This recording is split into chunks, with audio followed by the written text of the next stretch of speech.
fellow nerds and geeks. Aaron Nabus here, and thank you so much for tuning into the Hall 8 Show podcast, the voice of independent creators.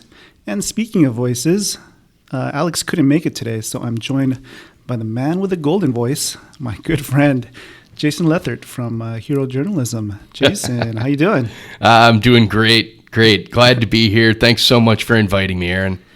Jason does in-depth reporting, analysis, and pop culture commentary with a special emphasis on film, video, games, and of course, comics with a special eye toward genre material. Jason, it's so awesome to have you here, and the main premise of this episode is to highlight the hidden gem panels and panels that we think are worthy of attention that aren't in Hall H or Ballroom 20 during San Diego Comic-Con 2019. But before we get to that, let's warm up by talking about a few of the exhibitors that we don't mind spending some of our hard-earned money on. I guess I'll let Jason go first. Oh, that's great. Well, you know, one thing I always try to do, and I always say to people, is Artist Alley. You always got to go to Artist Alley. And it's tough because a lot of times it's going to be filled with people that you don't know or haven't heard of. So, but you know, you always got to go to check it out to see who's there. And especially, you know, if you're a big comic fan, you'll find someone who's done something that you like. Even if you're not really familiar with their name or their work, you know, you'll find some comic books in your collection that are written or drawn by someone down there. So it's always worth checking out because it's also one of the best ways you have to get some one-on-one with the person, with the creator. Mm-hmm. Sometimes they may not have a line. There may be no one waiting to talk to them, and they'll just talk while they're killing time. It's funny you mentioned it because, growing up as kids, we read Marvel back in the 90s and late 80s, right? Mm-hmm. And I remember at San Diego Comic-Con one year,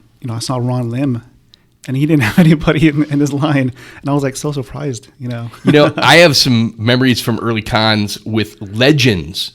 Seeing that with Legends. I remember I was with my co-producer we were filming some interviews, and we were getting ready for one, and we were at an artist's table, or it wasn't Artist Alley, it was like in the main exhibitor floor, and but it was small booths. It was like some type of comic retailer or something, and I go to my producer, I go, Jody, look at that. That's Carmen Infantino, and no one is talking to him. He's super old. It was a few years. Well, he just passed away recently, I think within 2 or 3 years ago. Maybe not quite that recently, but this would have been at least 10 years ago. So, so that's crazy. You'll find those moments. In fact, that's funny that you mentioned Ron Lim because I saw that I think he's going to be there again this year. And you were talking about a previous year, though, right? When you said, yeah.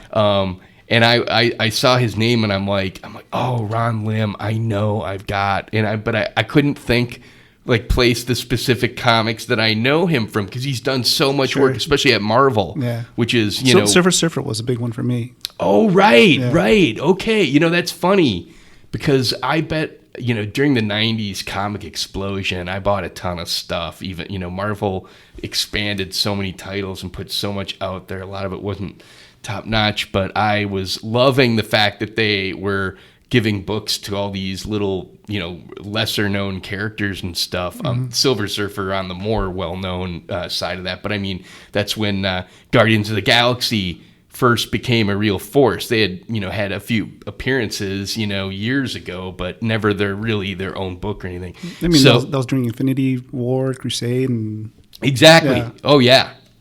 So I might have some of those Ron Lim Silver Surfers, but I think I know him from some of his other Marvel work. But my thought was, I'm like, oh, I got to figure out what I know him from before I try to get an interview or whatever. So that's really, I'm really looking forward to Artist Alley, and I'll rail off several that I'm going to stop by and probably get some books from too.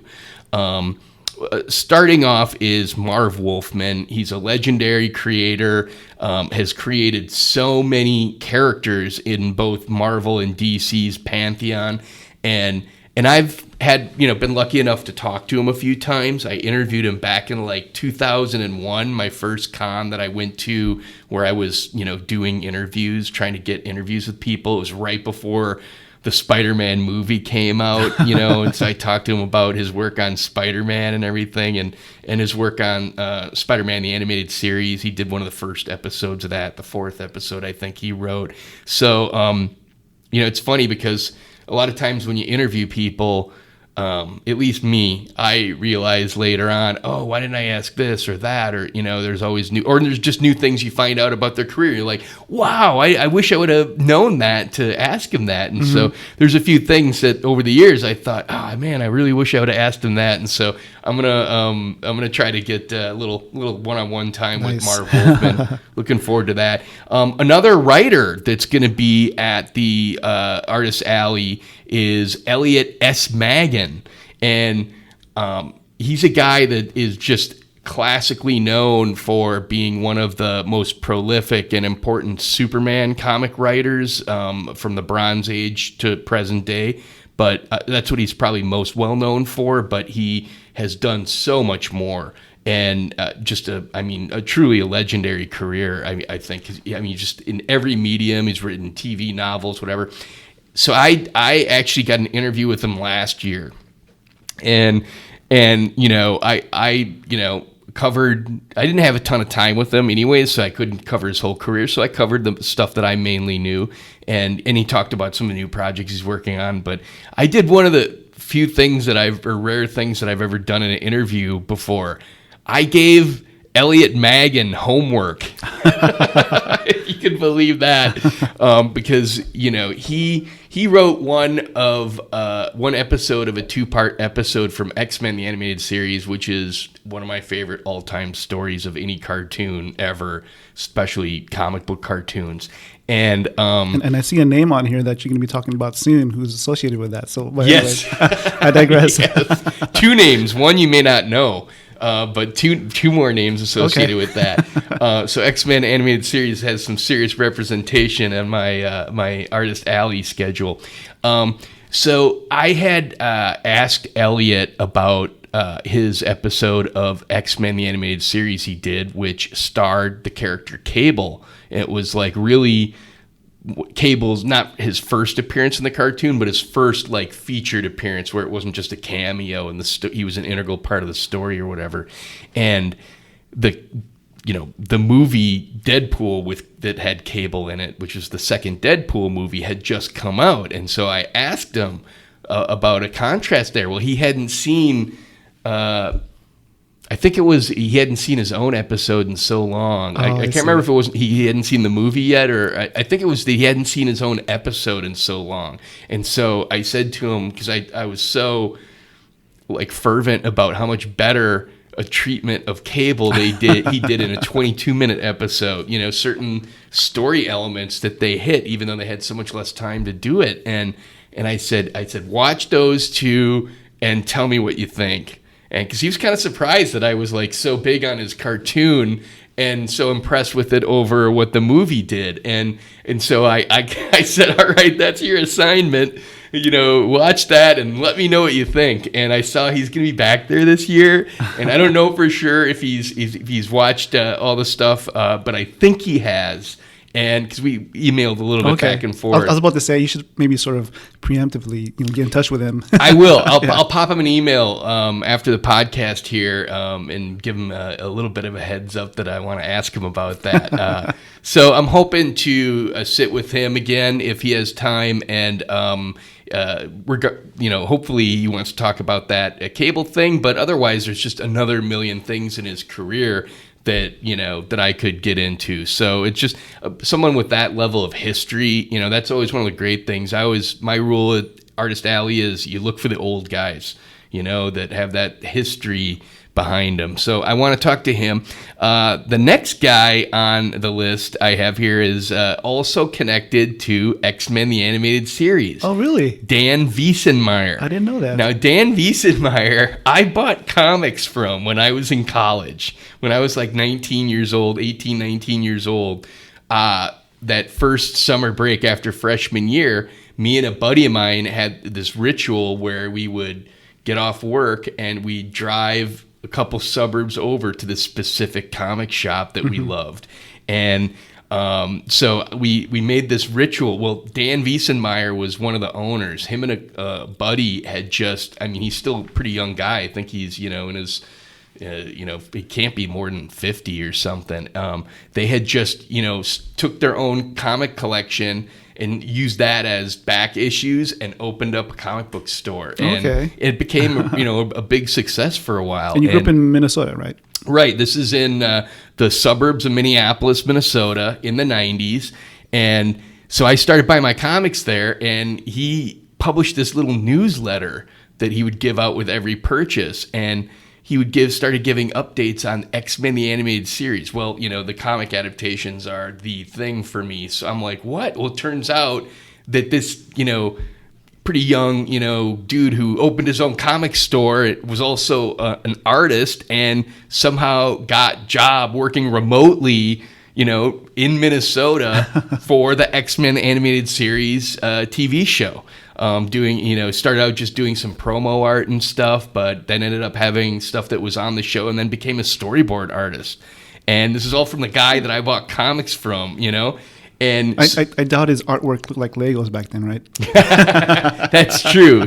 He does a lot of art these days that is, very Lego centric. He's done some Lego comics and stuff. In fact, I just saw some new prints that he was making for Comic-Con this year that I think were, like Marvel, like maybe Iron Man Lego or something but he's doing a few things with that. He does a lot of Star Wars Lego, but I really, it's funny. I interviewed him back when I was in college on 3/4-inch videotape from a camera I checked out at school, and my parents threw out all that video, all my footage, from college when they were clearing stuff out of the house or whatever.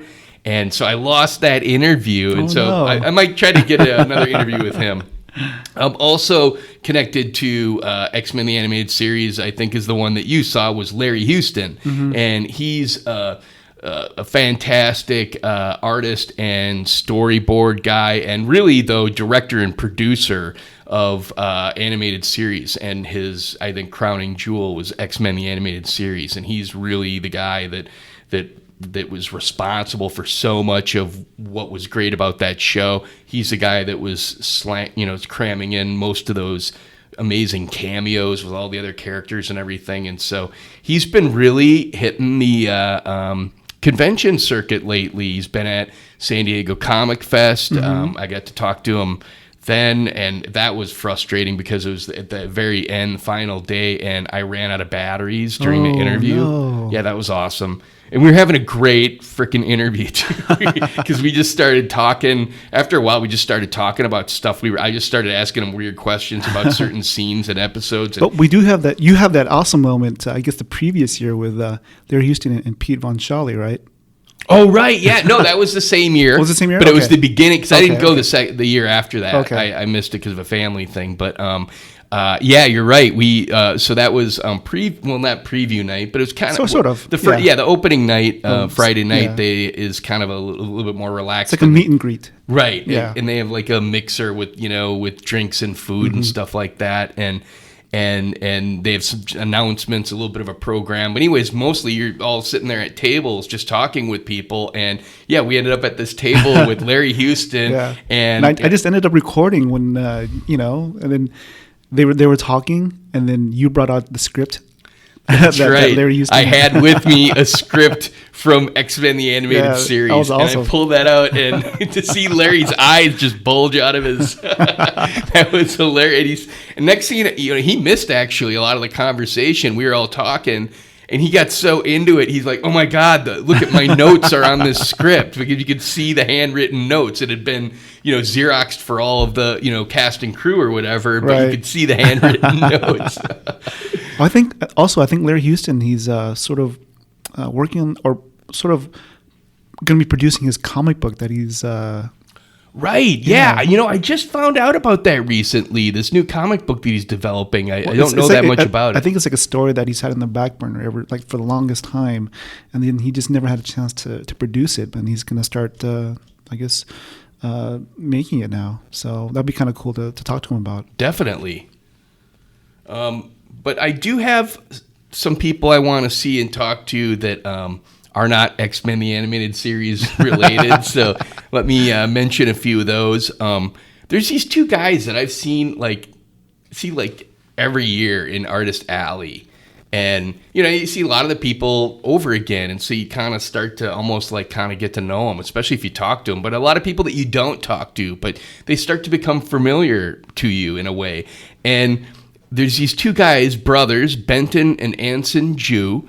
And they are, they're artists, but they do a lot. I think they do a lot of comic book stuff, but they also do a lot of design work for Hollywood. And so, I mean, that's something I'm always interested in is production design, costume design, especially for comic-related materials and stuff. And so I think they've done some work for either Marvel or DCEU, I forget, or maybe both, who knows. But so they're costume designers? Concept designers. Oh, concept, okay. So they do production art, of specific like moments or dramatic poses and stuff. And so they'll do some design work that, that the production crew may take or may not take or whatever. Sort of like Andy Park. Yeah, exactly. What is Andy Park? He's a Marvel guy. Mainly worked on it was the Marvel movies? Yeah. Oh, okay, gotcha. Because he's also comics, though, before that, right? I believe so. And also Ryan Maynarding. Oh, yes. Now, I think I just saw him on Marvel's been, releasing some videos on YouTube that are pretty interesting little documentaries on some of the background stuff. And I think I just saw him talking about working on costume design for one of the recent, I think it was for Mysterio, because it perked up in my head because I had been doing some of that or whatever. In fact, I'm currently working on an episode that's also even diving deeper into the Mysterio from the movie, and I'm like, oh man, I think I might have to reshoot some of my commentary because to add in some stuff I saw from that. Would you say his last name is Ryan Maynarding? Maynarding, yeah. Maynarding, gotcha. So so Benton and Anson Jew, I've decided this year I'm going to go up and say hi to those guys and talk to them, maybe try and get an interview or something. And I think that's also a good tip for our listeners. I mean, don't be afraid to walk up and talk to the artist, Totally. Yeah. And I always am. I mean, that, it's not like I'm afraid because of their, they're this big famous artist. Or, I mean, there might be a little bit of that, especially if it's a, real top line name or something. But it's just that initial, they might say no, or I don't want to be a burden or whatever. But yeah, you just get over that hump and you never know. And sometimes stuff happens. Mm-hmm. So I want to talk to those guys. And then another booth I want to stop by at this year that I did not do last year was Scott Haddock's. From Scott Haddock's Art with an exclamation point. He does it like Scott Shaw. Right. I saw that. A couple of those I might have. Actually, one of those exclamation points on my story notes for today I put in there. But he does it. Scott Haddock's Art exclamation point. And I met him by happenstance in 2017. And I met him through the San Diego Star Wars Society, I think it's called. San Diego Star Wars Society or San Diego Star Wars fan group, something like that, on Facebook.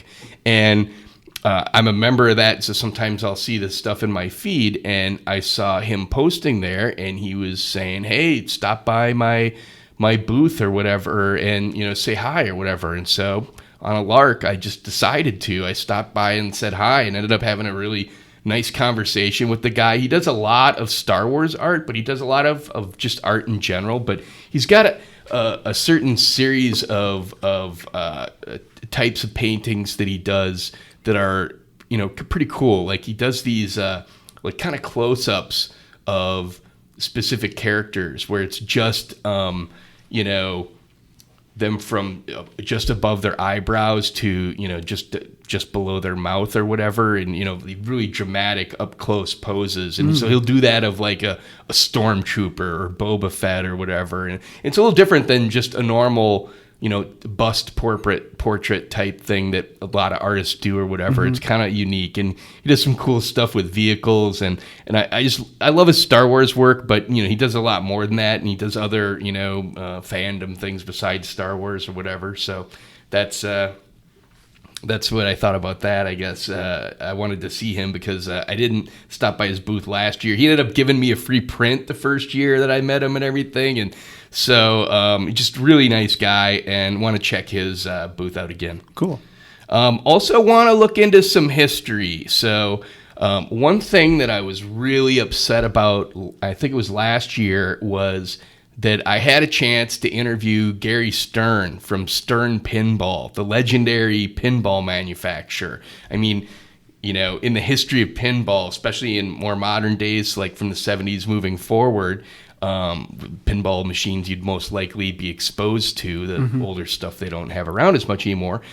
You know, it's generally like, you know, Gottlieb and Stern and Bally Midway, and I think there's one more that I'm missing, but you know, but Stern Pinball, I mean, it's like going back to like the 30s or whatever, wow. You know, and Gary Stern is the son of the original founder of the company, and who's passed on. But I had stopped by this booth, and it was like a booth that was like being shared, I think, between two different exhibitors or whatever.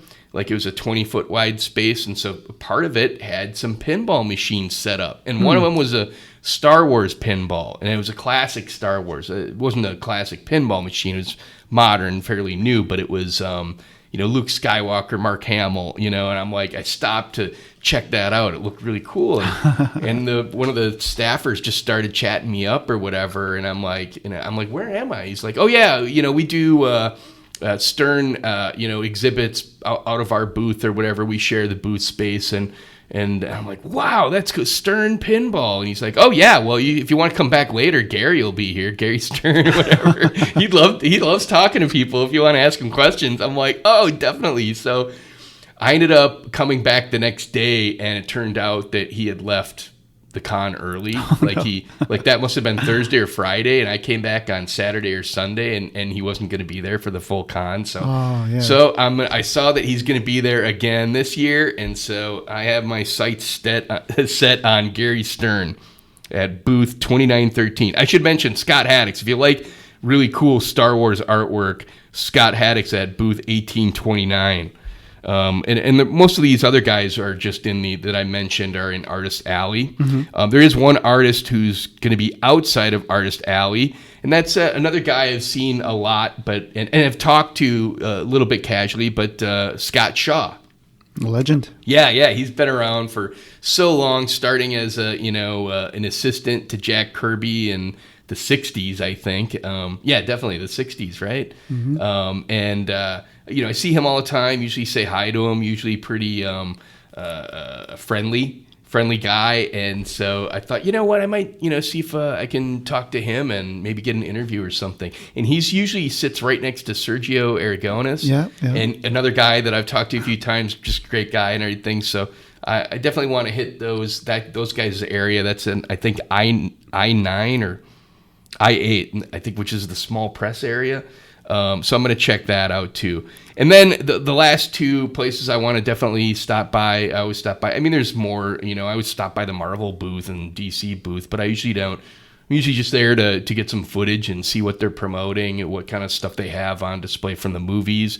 So for other places that I really want to kind of highlight are, I always stop at some of the comic vendors and pick up a few bargain Bronze Age issues. I don't buy a lot of stuff at Comic-Con. I'm usually there to more report on things. But yeah, I can feel your pain. But usually you can find some vendors that'll have some, common back issues from the Bronze Age for like $1 or $2 a piece or whatever. And I'll just go through and just get like some like Iron Man 130 or 140 or something, stuff like that, a Spider-Man 2, Amazing Spider-Man, 215 or 180, some stuff in that kind of like, late 70s, early 80s era, and pick up a few of those. So I don't really collect as much as I read now because you have to go digital, if otherwise space becomes a concern for a lot of us. And then finally, this isn't really a thing anymore, but for so many years, it was huge to me, and that was the bootleg DVDs.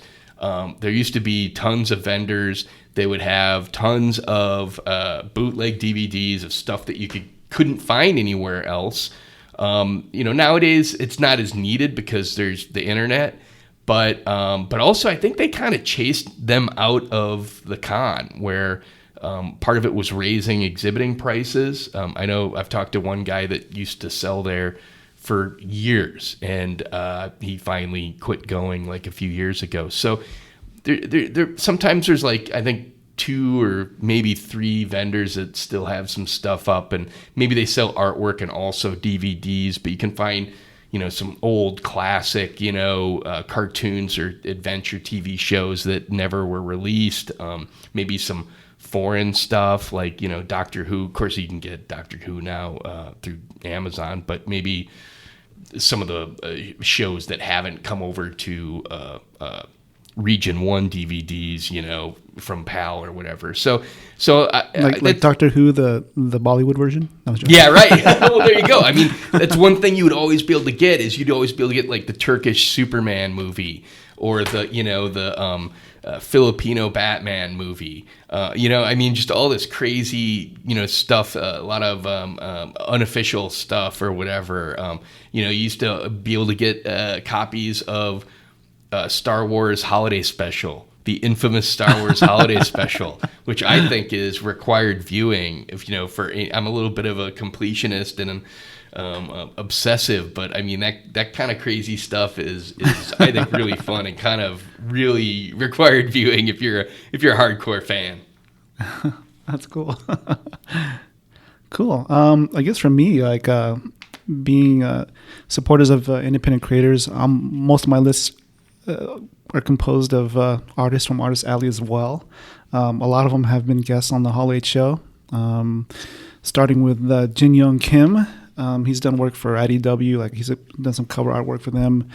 I think he works, like his regular 95, I think he works for Sony, but he does his own stuff, reprints, and he's actually working on a book right now. So I'm looking forward to getting caught up with him. Is he local to San Diego? He's local in San Diego. And he does some awesome like Transformers artwork, anything mech related. He just kills. Oh, I might have seen his IDW Transformers work then. Yeah. He's really good. Jason Inman, he's a writer. You may know him from our podcast. I think it was episode 8. We talked about Jupiter Jet, which he co-wrote with his wife, Ashley Victoria Robinson. I recently had him back on to talk about his first book, a nonfiction book. It's called Super Soldiers, and it sort of details, he talks about heroes and villains that have been portrayed in comics and pop culture as being part of the U.S. military, and he sort of he talks about that, and he sort of talks about it in contrast with his experience in the military serving in the Middle East. So it's a really good book. I highly recommend it. He'll be... And people know him from probably not as much as his comics, as much as his work on... Collider. He's been on Collider, and I think he works... he's been online doing a lot of stuff. Like he had a big YouTube presence, as well. Jin's booth, he's going to be an Artist Alley. He's going to be CC08. And then Jason, he's only going to be there on Saturday. He's going to be at the Geekscape booth from 11:30 a.m. to 12:30 p.m. That's booth 3919. And then he's going to be at an Artist Alley at Annie Poon's table from 3 to 5, CC02. And that's only going to be on Saturday. So I'm looking forward to seeing Jason again. He's a really awesome guy. And he always has awesome things to talk about. So yeah. Another guest that we've had on the podcast, Zach Kaplan, he's blown up. He's just finishing out Eclipse, a book that he's done through Top Cow. He's going to be there. His other book, Port of Earth, I'm looking forward to getting caught up on that. I think Eclipse was, I know it's slated to have a development deal. I think I forgot which network. But I'm looking forward to that as well. I mean, he's just starting to blow up. And at the Top Cow booth, that's going to be 2629. He'll be there on Friday from 10 a.m. to noon. And then Thursday and Saturday from 2 to 4. I don't think he'll be there on Sunday. The next person, Ethan Castillo. This is a young man that we've seen grow up before our eyes. I met him when he was like 10 or 11. Oh, really? Yeah, he's in high school now. So his claim to fame is he did a lot of Spider-Man related artwork back in the day, and he still does a lot of Spider-Man. That's his favorite hero, but he's starting to just experiment and get better as an artist. So it's just been incredible just to watch him grow.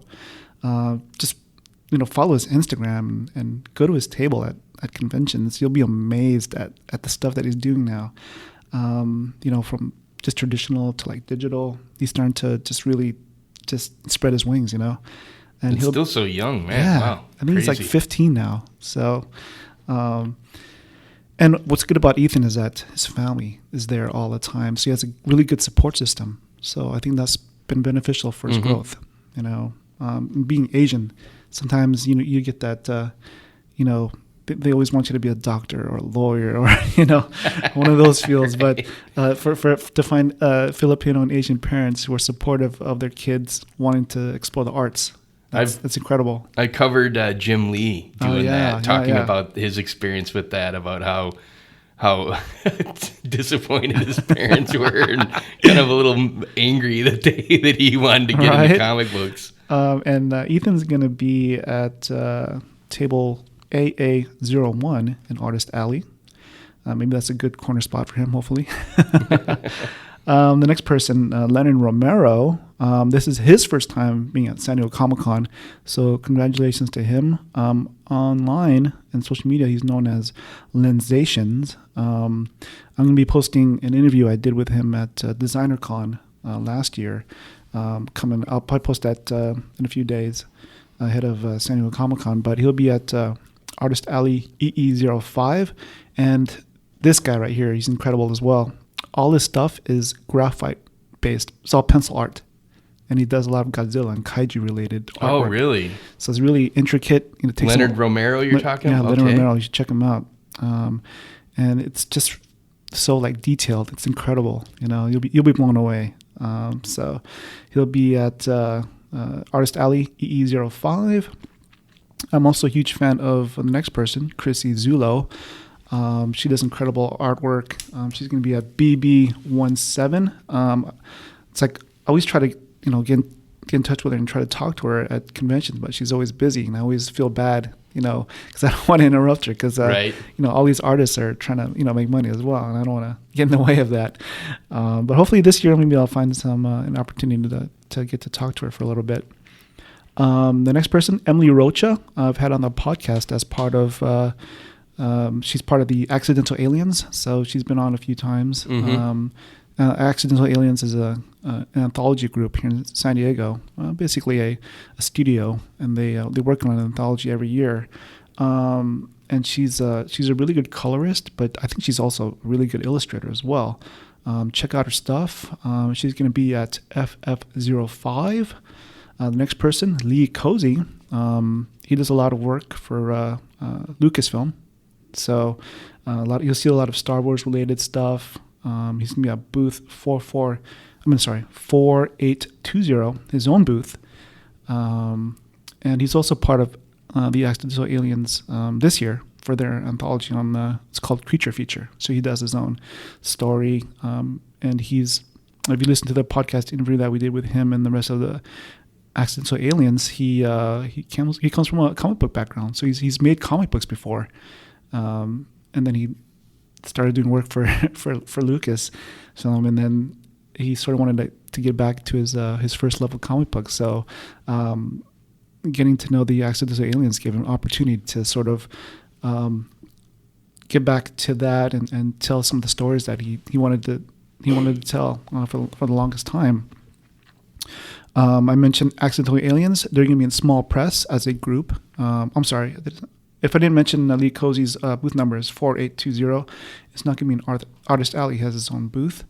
And then Accidental Aliens, they're going to be in small press at table K5. I'm not sure who exactly is going to be there, but I think there's going to be a whole group of them there. So if you've listened to the podcast before, they've been on a couple of times, and we're big supporters of what they're trying to do and what they're doing. We've also had Marcel Dupree from Evoluzione Publishing. This guy runs like a Kickstarter campaign almost every week. He has so many titles. I think one was called Delilah Blast. He's also launching a book with Greg Anderson LSA. I think it's called Morasa. I'll have to double check that name, but that's a book that's going on right now. Evoluzione Publishing is going to be located in Small Press at table P10. And also the next company, Wannabe Press. It's run by Ryan Nolte. He's a prolific writer. He's also going to be in Small Press table K3. In the Action Lab, I think it's going to be the Danger Zone booth. Our good friends David Pepos and Ryland Grant will probably be there. And that's booth 1737. I'm not sure what times they will be there. I'll have to. You'll have to check our social media. We'll post that when they share that as well. But David Pepos, you may know him from our podcast interviews where we talked about Spencer and Locke. He has some other books coming out, but Spencer Locke is his claim to fame. It's the tagline for that is what if Calvin and Hobbes grew up in Sin City? So it's an awesome book. I encourage our readers to go check it out. And David is just a smart guy. He's Ryland Grant always says, when I talk to Ryland, he always says this about David. David's probably going to be writing the Avengers in like 2 years or something like that. So he's that good. And Ryland Grant himself, he's a screenwriter by trade. He's written for like all these Hollywood people, but he also loves comic books, and he's he has a bunch of panels, which we'll get into a little bit later. But Ryland Grant, his book Aberrant, is taking off too, and he has a new book called Banjax. But for Aberrant, that's going through the development process as well. I think the person that was the showrunner for 24 is attached to this project as well. So we'll have to see if I can get any updates from Ryland on that. I wonder which showrunner. Not Joel Surnow. No. Okay. I think he might have been supervising producer or something, but which is kind of at the same level or whatever. But he's worked on a bunch of like really cool genre shows. I want to say it's David Fincher, maybe. I don't think Fincher would be show running on television. He might be executive producing, but the showrunner does the lion's share of work. Maybe it's producer then. Okay. Yeah, I could be wrong there. Which wouldn't be the first time or the last. And likewise, going back to when I mentioned Ethan Castillo, where we've seen him grow, right before our eyes. I first met my next person that I'm recommending to go see at San Diego Comic-Con, Jeff Pasquale. I first met him when he was still in college, and right now he's just blowing up. He's like sort of built this life for him where he's pretty much an artist, and that's so hard to do.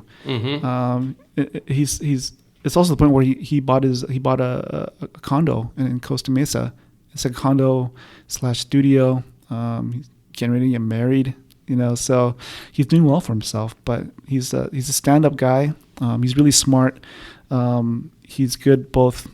He has a good command of the left and right brain. He's both artistic and analytic. So he has a good sense for business and for the arts.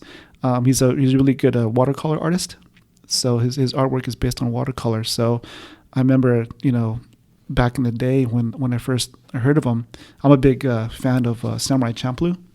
And so his Samurai Champloo pieces are what caught my eye, just because like the frenetic, action of that style is just, wow. It just lent itself to it.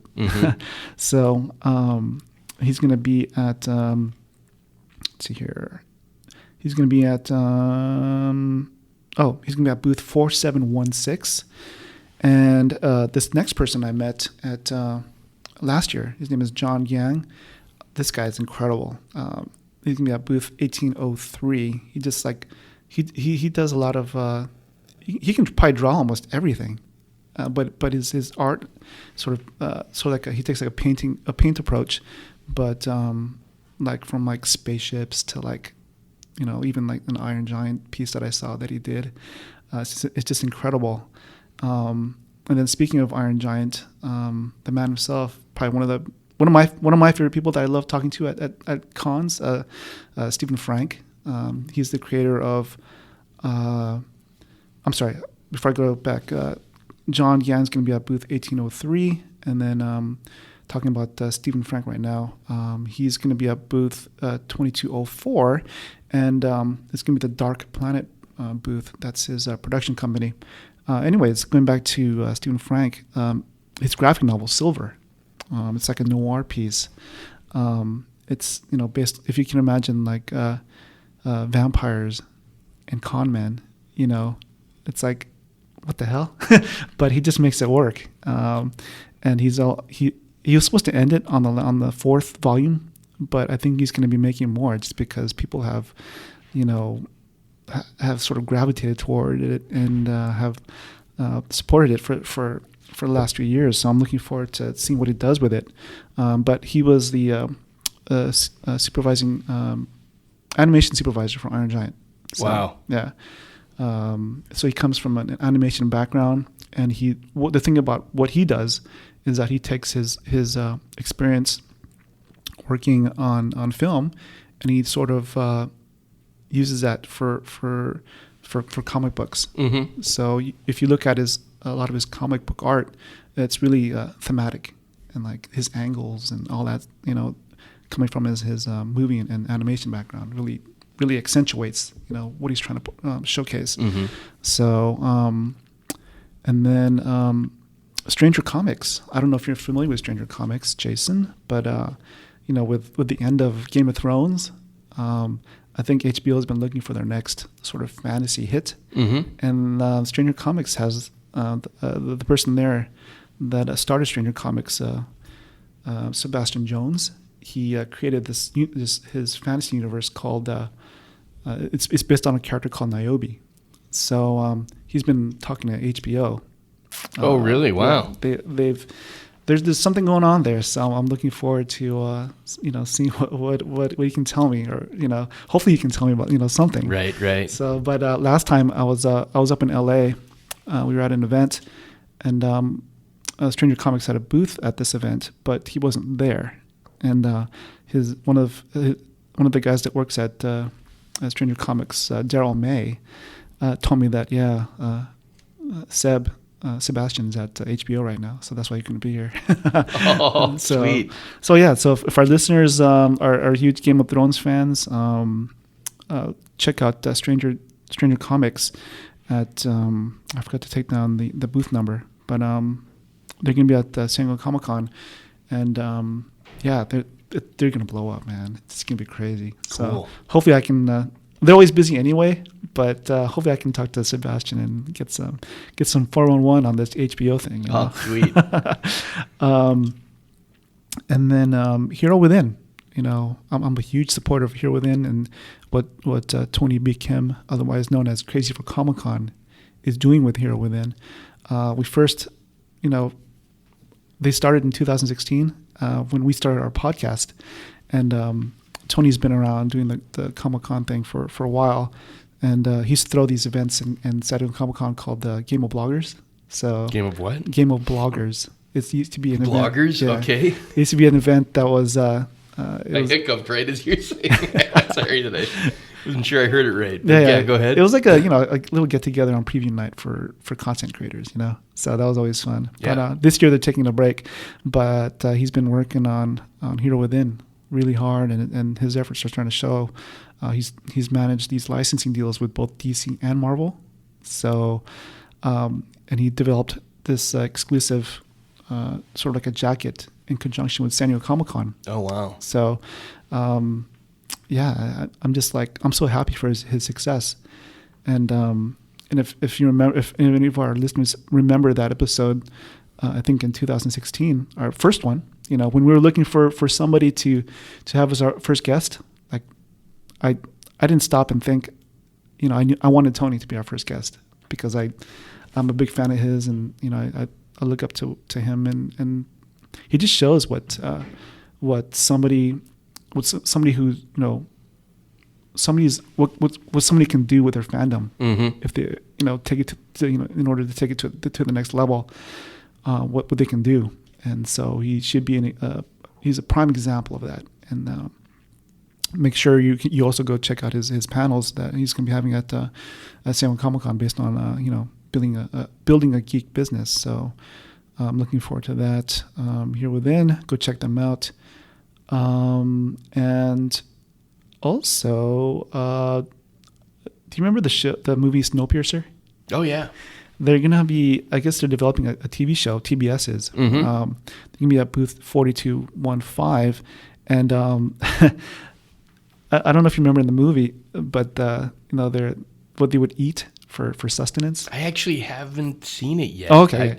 I think I even bought it on DVD because I knew it was based off of a comic. Yeah. It's starring Captain America, but I've heard it's a great piece of sci-fi. I heard the movie was a great adaptation. Yeah, it was really good. I didn't read the comic book, but I dug the movie. But anyways, they eat crickets pretty much. Oh, okay. That's what they use for their food. But I heard they're going to be having a vending machine that's going to be selling like protein bars made from crickets. Really? Made from crickets. I might have to try that because I know that like if you go to like China and just go to the street markets or whatever, that they'll you can buy like kebabs of like crickets right. and all kinds of Yeah, insects and stuff and everything. It's and so like I've always thought about that I'd want to. I'm a pretty adventurous guy, so the fact that you could do that here in San Diego, cricket bars, I might have to try that out. And if you do want to try it, it's going to be at the TBS booth 4215. Sweet. I might even, maybe I'll do a review on the channel on Hero Journalism. Cricket bars, Snowpiercer's cricket bars reviewed. And then maybe we'll see Andrew Zimmern there. Cool. I guess that's it for the some of the exhibitors that we don't mind giving our hard-earned money to, right? Right. I forgot to mention, I was hoping to see Tino Evil. I buy a lot of their shirts, but I didn't see them on the as an exhibitor yet. So maybe, I don't know, maybe they'll be a late edition. I'll have to check back. But I'm a big fan of Tino Evil, so if you see them, buy their stuff. I guess for the panels, you want to go ahead and start? Sure. We'll go day by day. Want to switch off? Yeah. So you start with Thursday and then. Gotcha. Okay. Let's see. One of the things that I thought, wow, I'm looking at my list now and I'm wondering what I must have accidentally deleted something off because that first one doesn't make any sense. It just says one. Okay, so one of the panels I thought was kind of interesting was the best movies never made. And it has a bunch of screenwriters from Hollywood that have worked on big projects, and they're going to talk about some of the projects that didn't get made, specifically stuff that would be, genre stuff that would be interesting, for Comic-Con fans.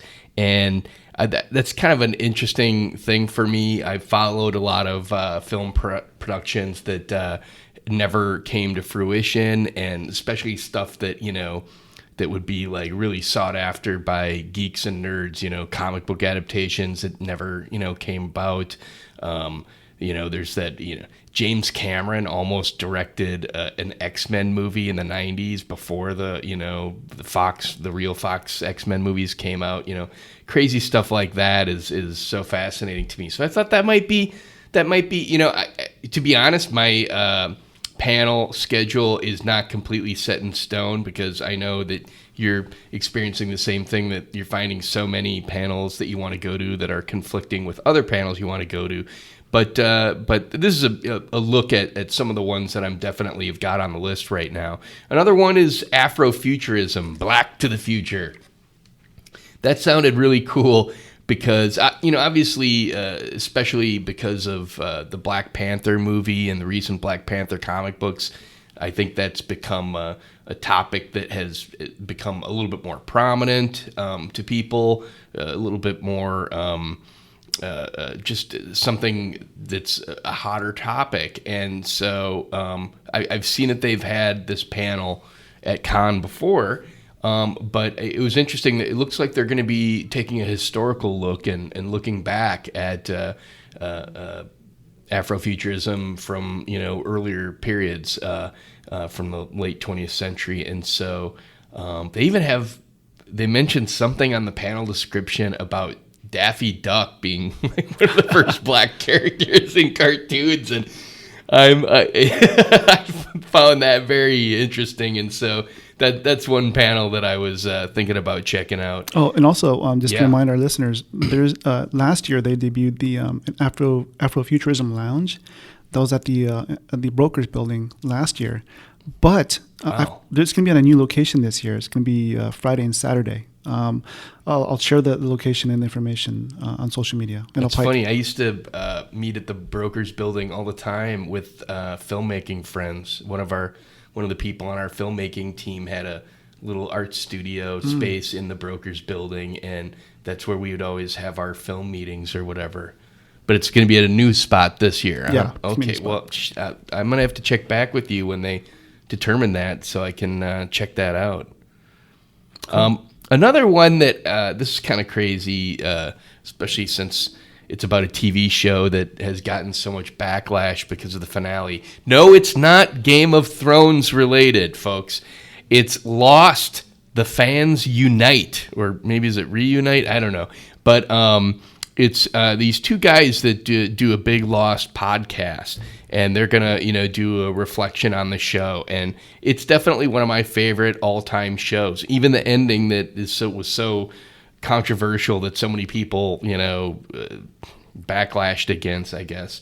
I actually think it's a pretty good ending, but my argument is, even if you take that episode and you just delete it from the entire show's run, there's so many episodes that are among the best of genre television. I mean, there's a time travel episode that I'm like, this is one of the best episodes of time travel I've ever seen on a television show before. I mean, and funny enough, I kind of was insulted by the guy that starred in that episode, because it was Desmond from Lost, when that one episode where he was going through time and everything. And I ended up meeting him at Comic-Con years later, and he kind of insulted me in person. But anyways, I still love him and still love Lost. Still love hey, brother.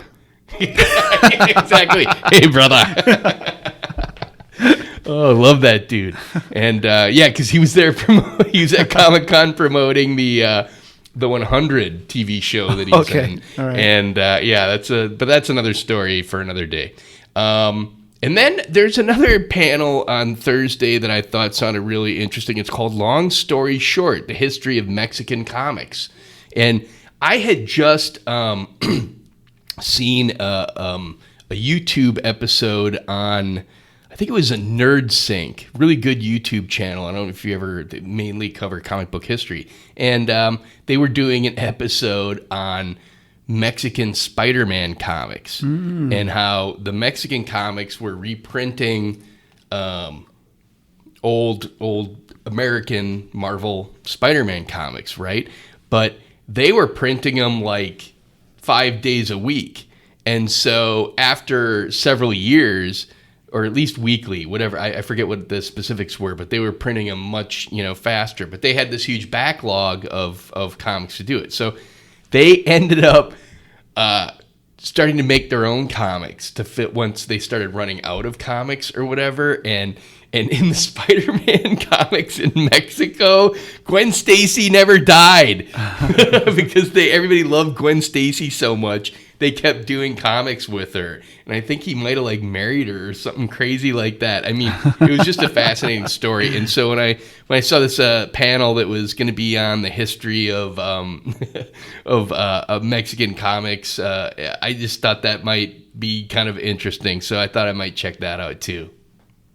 Cool. I also had that on my list. So. Oh, really? Yeah. Awesome. Maybe I'll see you there. We'll see. There's so many conflicts on here. Right. My first panel on Thursday is the Funko Funkcast Live. I don't collect Funkos, and I'm scared to get started. Right. No But my friend Sully, he works at Funko now, and he's from. I know him originally from Nerd Foo, and I have to send a shout out to Sully, because when we were first starting to think about doing a podcast, I reached out to him, and he sent me he emailed me some resources to check out and some of his some advice, and so it was really helpful for me. So I'm always appreciative to Sully for giving me the 411 on podcasting. So I'm just going to go there just to show my support. I've listened to their podcast. It's a really fun podcast. So I love the podcast as well. So I'm looking forward. What does a podcast cover? Mainly Funko stuff? Funko stuff. Gotcha. But they sort of run the gamut on like other things too. So it's not just about Funko. But I've sort of gotten to know through the podcast, some of the people that are on there. So it'd be kind of cool to actually meet them. Sure. That's going to be Thursday, 10 a.m. to 11 a.m. in room 6A. Jason already covered A Long Story Short, Mexican comic books. That looks pretty interesting.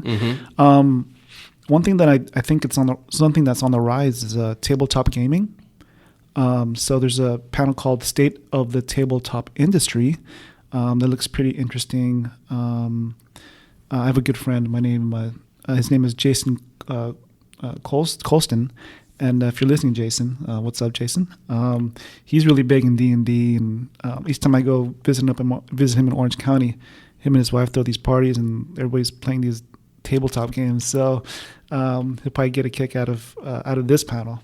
That's gonna be Thursday, July 18th, 1 o'clock to 2 p.m. at the Santa Rosa Room at the Marriott Marquis at the San Diego Marina. So that should be pretty interesting. The next one that I sort of want to highlight is called Seduction of the Immigrant Filipino-Spanish Artists in 1970s American Comics.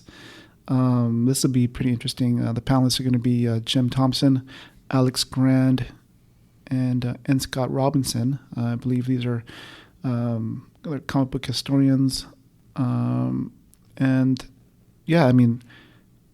Being Filipino myself, it'd be kind of interesting to know a little bit more about the impact. I saw that panel too, and it's funny. I didn't put it on my list, but it's actually on my list on my Comic-Con schedule at the Comic-Con website and app. Right. Because that is interesting, and I've read a little bit of the history of not really the history of Filipino artists in general, but on some specific ones. I think there's a famous artist, Alcala. I forget what his first name is. Alfredo. Yeah. And it was interesting because the 70s really marked a rise in some of these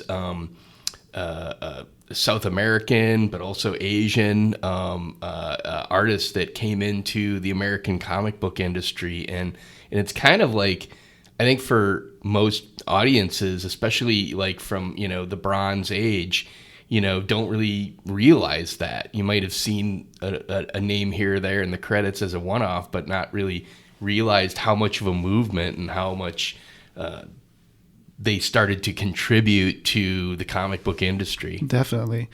So I'm looking for, hopefully I can go to this panel, but like Jason mentioned earlier, conflicts. Yeah, right. And Alex Grand is going to be on that panel too. Yeah. And he is he runs or is one of the main guys. I think he runs Comic Book Historians, which is all over the place. They've got YouTube. I'm in their Facebook group. Alex Grand is just an amazingly knowledgeable guy.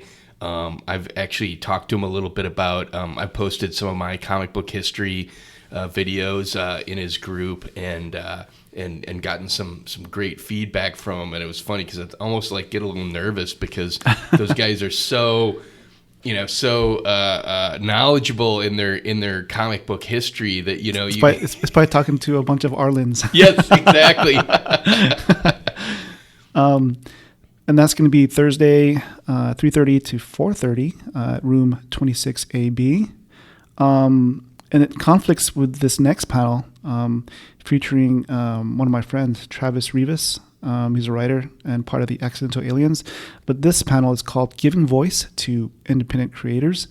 And it's, hey, at the Hall H Show, we're all about supporting independent creators. Right. So that's what we do. And so this panel really caught my eye. It's going to be moderated by Barbara Dillon. I think she's the editor-in-chief of Fanbase Press.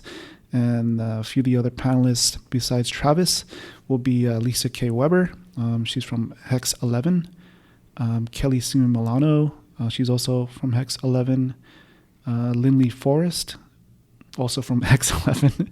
And I think also David F. Walker from he's done a lot of work for Marvel. I believe he did some work for Luke Cage. Oh, really? Yeah. And he has his own book called Bitter Root. That looks pretty interesting. So David F. Walker will be on that panel as well. And then at that's going to be at 3 o'clock to 4 p.m. at room 28DE. And then the next panel, another conflict that I have, it's called Updating Lion of Judah. My friend Robert Roach, he's going to be part of this panel. And pretty much, if I can read a little bit from the description, it says, creative synergy is striking SDCC in the form of Lion of Judah, Season 1. The 7-issue, 50-page per book graphic novel series is being created by the late Bob Marley's family. His music library's license holder, Primary Wave, and the creative principals, M. Menelik Makhar, Dermot Hussey, and Robert Roach. And it's chronicling of the African diaspora of the last 150 years. So it's going to cover politics, culture, and the artistic influences, and probably some stuff that has never been told. So this looks like an interesting panel. And when I was talking to Robert Roach at Black Comics Day, he teased this so hard, and he couldn't tell me about it. So I'm looking forward to seeing this panel. Hopefully, if it doesn't conflict too much with any other panels, but and seeing what he has to say about it, because dude, Bob Marley. Yeah, right. I met Rita Marley. She came to speak at my college campus in the 90s, and cool. Got a chance to meet and greet with her afterwards. And this panel is going to be at 6 p.m. to 7 p.m. at room 25 ABC. And another friend of mine, and somebody that I look up to a lot, and somebody that I got to interview at San Diego Comic-Con last year, Rob Salkowitz. He's a writer for Forbes, and he pretty much chronicles, pop culture, and the business of pop culture, where it intersects. And he has a good handle on that, and he can articulate it pretty well. The secrets of adapting comics and sci-fi to the screen. So I think this would be something up your alley. Oh, wow. And so Rob will be moderating this panel, and it's going to feature Jason Brown from The Expanse, one of my favorite shows. Sean Daniel, he's from Scary Stories to Tell in the Dark. Jonathan Mayberry from V-Wars. Craig Rosenberg from The Boys and Preacher. Wow. And Robert Venditti from The Surrogates. And also publisher turned producer Dinesh Shamandasini from formerly of Valiant. He used to run Valiant previously, but he's trying to push Bloodshot into, I believe, a movie. Right. So Sony, I think that's bad. I think so. Yeah. So anything that Rob does, I find interesting. I love all his panels. He's so knowledgeable. Yeah, he is. So this is going to be Thursday, 7 p.m. to 8 p.m., room 29AB. So yeah, I guess we can go to Friday. Okay, Friday. Well, again, a lot of stuff conflicted, so I've just jotted down several that are on the list, I guess I should say. Starting things off early Friday, there's a panel, the Warner Brothers Archives, the original TV series. If you've ever heard of V, obviously they had a remake of that TV series in recent years, probably about, 5 years ago or something like that. And when I was a kid, in fact, I remember in 6th grade, staying up late to watch V on a school night. The legendary V, where, aliens are coming to Earth and taking over. That show was so freaking cool it came out, man. And what was even more cool is that, I was a fan of Beastmaster. Oh, yeah. And so just to see Mark Singer from Beastmaster on V, it was like, whoa, this is so awesome. God, speaking of Beastmaster, Rip Torn just passed away. Oh, rest in peace. And a lot of people, I didn't see anyone on Facebook, mentioning Rip Torn and mentioning Beastmaster, but I'll never forget that because I was a pretty young kid and the neighbors had a bunch of video tapes of taping movies off of HBO and stuff. Mm-hmm. So when I would go to play with their grandson, we'd have this huge catalog of movies, and Beastmaster, we watched that so many times. And Rip Torn just kind of freaked me out. He just was so weird, and he played the evil bad guy or whatever. I mean, oh man, that movie just was so freaky in general. So yeah, Mark Singer, who was the star of Beastmaster, which is funny because he was like a real, not as big as Schwarzenegger, but that was the type of character that he was playing, and he was, stacked, and he was, beefy, yeah. But then in V, the series, he was this, he wasn't, just like a He-Man, a Conan type of dude or whatever. He was kind of more like the every guy, he was relatable hero. Right, exactly. Yeah. I think he was a cameraman for a news station or something like that. I forget. But anyways, so I love that show. Mark Singer is going to be on the panel. And Kenneth Johnson, who's kind of a legendary TV producer. The other big genre thing that he did was a little TV show called The Incredible Hulk with Lou Ferrigno. So Bill Bixby. Yeah, of course, the late great Bill Bixby, man. So that sounds really cool. I'd love to. I actually tried to reach out to Kenneth Johnson years ago, but I could never get a response. I don't know if I had the right email or whatever, but anyway, so that'll be cool to see those guys for V, the series from the Warner Brothers archives. I think they're doing a big Blu-ray set that they're releasing. Sweet.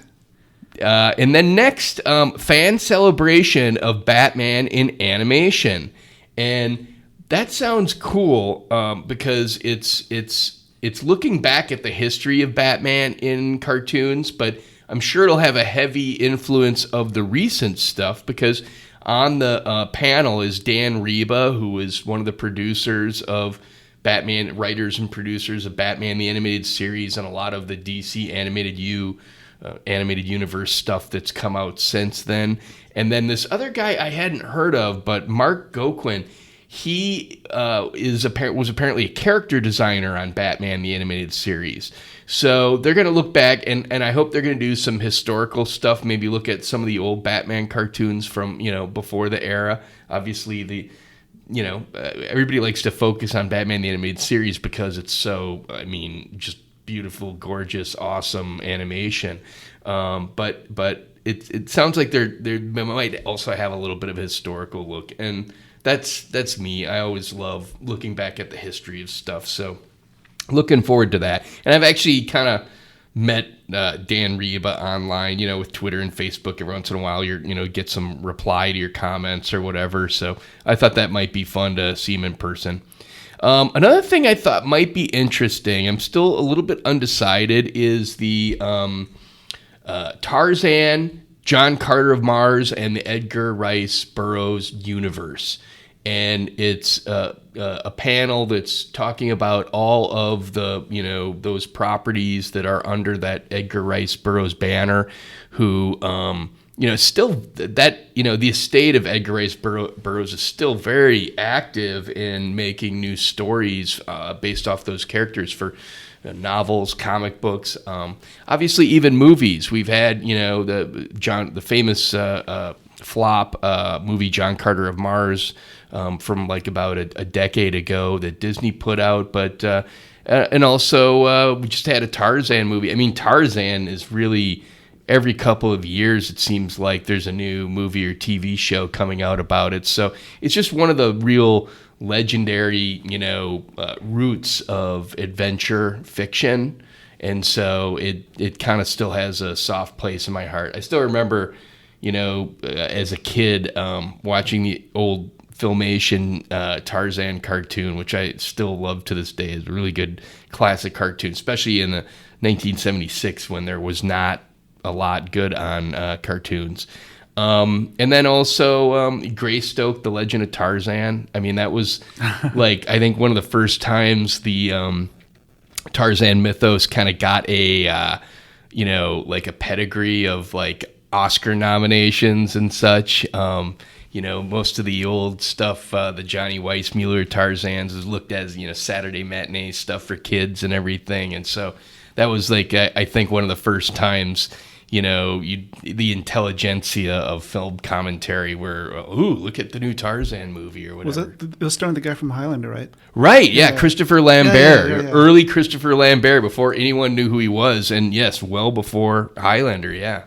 So they're going to be talking about what the current state of Edgar Rice Burroughs fiction is, and what they're going to be doing as far as putting out new content with these characters and such. And so I thought that might be interesting. At first, I thought it was going to be a little bit more looking back historical, and which is a little bit of more interest to me. So I'm not totally decided, but I do love the topic. Cool. Also, I want to go to, this is really cool. It was really cool to find out that Jim Steranko is coming to Comic-Con. Now, he's been to Comic-Con before, but I mean, Steranko, he's kind of a little bit of a reclusive guy, and so you just don't see him at every con, doesn't come out to him too often, and so when I saw that he was on the schedule, I'm like, oh, and it's funny because I don't remember what off the top of my head, but I know it conflicts with something else I wanted to do.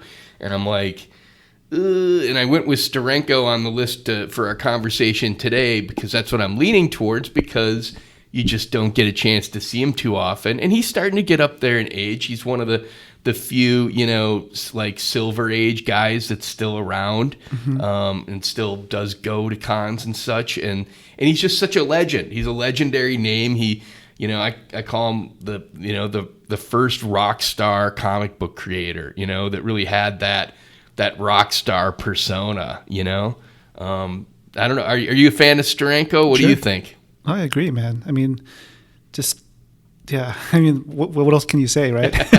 And he's also a pioneer in indie publishing too, because even though more mainstream comic fans may not be aware of that, when he kind of started moving out of mainstream comics in the 70s to doing creator-owned self-publishing, or I don't know if it was self-published, but it was creator-owned indie material or whatever, in the 70s. So that was, and it was probably something that he could do partially because that name and that brand that he had built. So yeah, it's always interesting to see that guy. I saw this really hilarious story he told on YouTube at another convention about how he slapped Bob Kane in the face. Because Bob Kane had he saw him at a convention, and he and Steranko still, harbored a little bit of animosity at how Bob Kane had treated Bill Finger, one of the co-creators of Batman, that never got any credit or any money out of it. Did you watch the documentary on Bill Finger? No, I haven't. Oh, you have to watch it, man. Oh, man. It's on, I think it's on Hulu right now. Really? Yeah, you should watch it. How long ago did that come out? Oh, it's in the last 2 or 3 years. Okay, so it's fairly recent. Yeah. No, I'll definitely have to check that out because I love the subject. And so Steranko had a little run-in with Bob Kane, and Bob Kane kind of slighted him the first day that he saw him at a con. The second time, Steranko came up to him and said, "Hey, baby," or something like that, which is kind of like the Hollywood talk that Bob Kane was using or whatever, and just gave him a slap on the face. Kane didn't know what to do. Hilarious. So I'm hoping to see Jim Steranko. That would be incredible if I had to get a chance to talk to him, but probably going to be pretty tough for that, but still want to see him. Another panel I'm really looking forward to is Marvel Animation celebrates 80 years of Marvel cartoons. And the panel is filled with a bunch of people from, the more modern cartoons. So I assume that they'll have a focus on that. There's going to be people from Spider-Man, Ultimate Spider-Man. But they got a few people from Spider-Man the Animated Series, X-Men the Animated Series, Spectacular. Of course, everybody loves Spectacular. Even more modern stuff like Wolverine and the X-Men and Guardians of the Galaxy. But anyways, they're going to really talk about, I think, the entire history of... so I think they're going to talk about some early stuff, which I find really interesting. Actually, I'm also a big fan of the most of the recent stuff, too. So I just love the idea of them doing this retrospective of 80 years of Marvel animation history. Looking forward to see what they cover. Nice. Well, all those panels sound really good. Especially with Steranko, man. Just a legend coming to San Diego Comic-Con. Yeah. I mean, and not many legends left from his era, and the era before that, there's almost none left. There's might be a golden age or two, around. I think one of the writers on Wonder Woman came last year to con or whatever, but he's one of the few guys that was working in the 60s that's still around and such a big name. Probably the only person that's really around that are one of his peers was probably Neil Adams, right? Right, yeah. Neil Adams, Roy Thomas, who was a writer, editor, not an artist, but he's one of the names that comes to mind that was still pretty big, pretty active in the 60s. But yeah, and if you're talking about artists and that level of stature of artwork fame, you're right. It'd be Neil Adams and Steranko, and I can't think of a name that's quite on that level that's still around. Right. Speaking of stature, although he's no longer with us, Jack Kirby. My first panel that I want to check out on Friday is called Jack Kirby and the 5-String Mob. Oh, I saw that, yeah. This is really cool. I'll just read the description really quick. It goes as follows. They may not have been Jack Kirby's greatest creation, but they were sure important to some of the folks who started this convention being San Diego Comic-Con. Come hear how the king of the comics turned 6 kids involved in the con's early days: Scott Shaw, Barry Alfonso, Roger Friedman, Mike Towery, John Pound, and William R. Lund into comic book stars for some brief shining moments. Moderator Mark Evanier is the one who gets the band back together. And this is Friday from 11:30 to 12:30, room 8. Dude, this would be a pretty interesting panel. Right. I mean, Mike Towery, one of the founders of San Diego Comic-Con. Right. Scott Shaw, who we talked about a little earlier, classic assistant of Jack Kirby's, and then got into the industry and became an artist in his own right. I'm not as familiar with the other guys, but man, I bet. Obviously being moderated by Mark Evanier, that guy is always fun to listen to. He's always packed with information. And one thing is that's great about Evanier is he takes Comic-Con panels seriously, and he really is thinks out how he wants them to proceed. He has ways and questions to just keep it moving, to keep new ideas, maybe get some new comments from some people that maybe have been talking about these topics for so long. That one should be very interesting, Aaron. Yep. The next one is building a geek brand that changes the world. I mentioned Tony B. Kim earlier from Hero Within. He'll be moderating this panel featuring Trisha Hirschberger. She's a media host. Janice Davis, an author. Victor Dandridge is an artist. And Stella Chu. She's a professional cosplayer.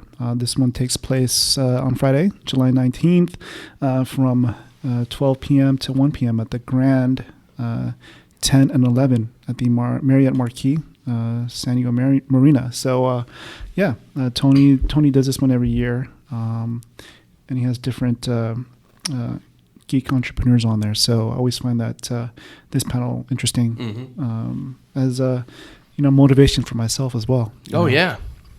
I don't know if you're familiar with the artist Kim Jong-gi. I don't think so.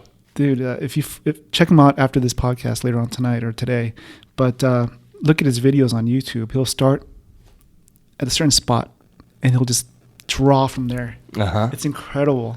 He might be, I don't know, he might be the best artist on the planet. I don't know how he does it, but his panel is Draw Your Imagination with Kim Jong-ji, and wow, hopefully I can make this one. It's from 1 p.m. to 2:30, room 2. And the next panel I'm going to highlight is the panel that I'm going to be on. It's called Heroes at the Mic. You better highlight that one. So pretty much it goes, what does it take to build a podcast to reach your audience? A talented panel of podcasters share their triumphs and challenges while assembling their shows. The other panelists besides myself include Kenneth Rotter from Dumbbells and Dragons, Caitlin Faye Fahilan from Pangeekery, Sarah Woloski from Fangirls Going Rogue, and Demetrius Green from Life Reforged. And it's going to be moderated by Neil Halford from Uncharted Regions. I met Neil through the International Mobile Film Festival. Yeah.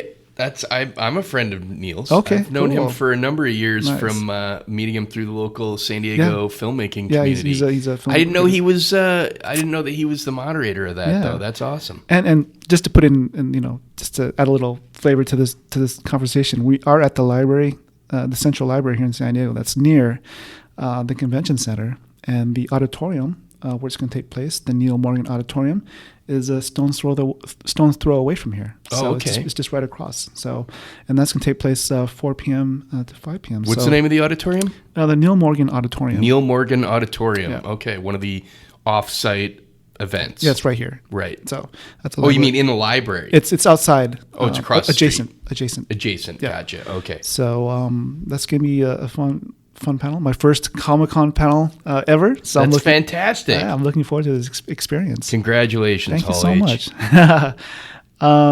And then, just to talk about the other panelists on this podcast, I've been a guest on Kenny Rotter's panel, Dumbbell and Dragons, to talk about Comic-Con Fit. Mm-hmm. And then Caitlin's been on my podcast, the Hall H Show, to talk about her movie. She's a filmmaker called Fruit Fly. So me and Alex went up to LA and we interviewed her in West Hollywood. So that was a fun interview. So that's one thing about podcasters in the pop culture world. You get to know them and you start collaborating. So it's kind of cool. Mm-hmm. And then the next panel is another podcasting panel. It's called Philippine X Voices in Podcasting. It's going to take place right after my panel in the same location, the Neil Morgan Auditorium. It's going to be from 5 to 6 p.m. It's going to feature Gemma Vidal. She's a host of Diverse Geeks in Focus. Alex Catherine, she's on the Ready, Set, Geek podcast. Justin Quazon from Screen Rant and the Hashtag Show. Elaine Dolalis, host of This Filipino American Life. And Earl Balon, he's also a host of Pangeekery, the same podcast that Caitlin is on, and he's also the voice of he's a voice on Tomb Raider. Oh, no way! Yeah, I forgot. I'm not familiar with the game, but the reboot that just came out. Yeah, the reboot. So many Tomb Raiders. Yeah, he plays the I think the Samoan guy. He's really good friends with Laura. Mm-hmm. Is it Jacob or I haven't played the newest one, but the newest one that just came out, I am definitely going to get. I just haven't gotten around to it. I played Tomb Raider back in the old school PS1 days, so definitely a fan. Yeah. Sorry, Earl, for not remembering that. But definitely check out the Pangeekery podcast. Mm-hmm. It's really cool. They have they go live every Tuesday on Twitch. Oh, okay. So it's a really good podcast. And then the last one on Friday that I'm probably want to check out is Breaking Borders, the new Chicano popular art and comics. That looks pretty interesting. It's going to feature Lalo Alcaraz. He's been at San Diego Comic Fest a few times. So he was a consultant on Pixar's Coco. Oh, okay. So Yeah. I guess we can go to Saturday.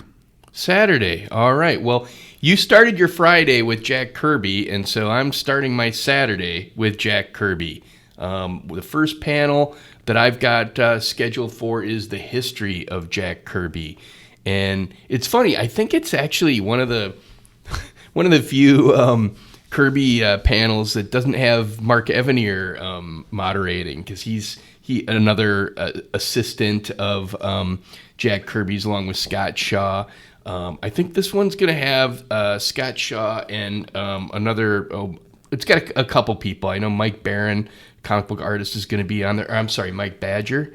I forget. I should have written that in my notes as well. But just any time you do history of Jack Kirby, I think that's always interesting. Arlen Schumer had a great one that I caught last year. I think I had ran into you at that panel. You got to have some Kirby on there. So I'm going with that, the history of Jack Kirby panel. I saw the one that you were looking at too, the 5-string mob or whatever, Jack Kirby and the 5-string mob. I saw that and I thought that sounded fascinating, but right now I have the history of Jack Kirby as kind of winning out on my, at least on my Kirby coverage, but I might add more. It just depends on what it's conflicting with.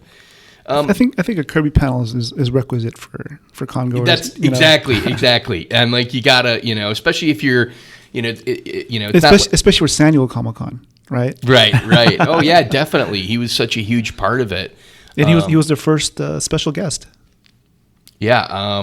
And at a time when, the con wasn't drawing necessarily a ton of, a ton of talent. I mean, there definitely were people there. Ray Bradbury was an early proponent of Comic-Con, but yeah, Kirby was just so.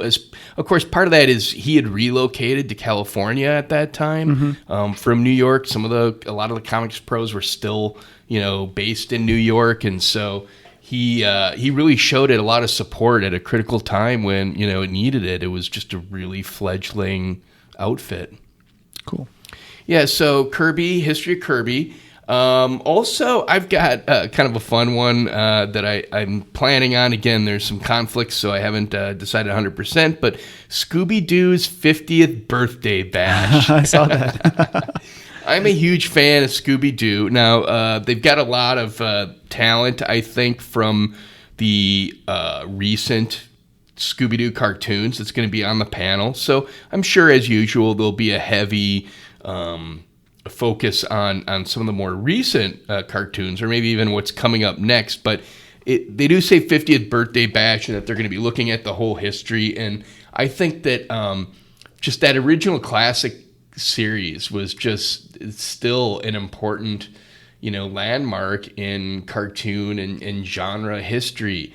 For a lot of kids growing up, I still think that that first season, the villains, the monsters of the week or whatever, even though it's in a comedy show, and of course it always turned out to be Mr. Wilson with a bad mask on or something, that gets caught by the meddling kids. But if you discount that for a second, when you're 5 years old, your parents don't let you watch real monster movies. You don't have access to that stuff. Maybe kids do today, I don't know, but they didn't when I was a kid.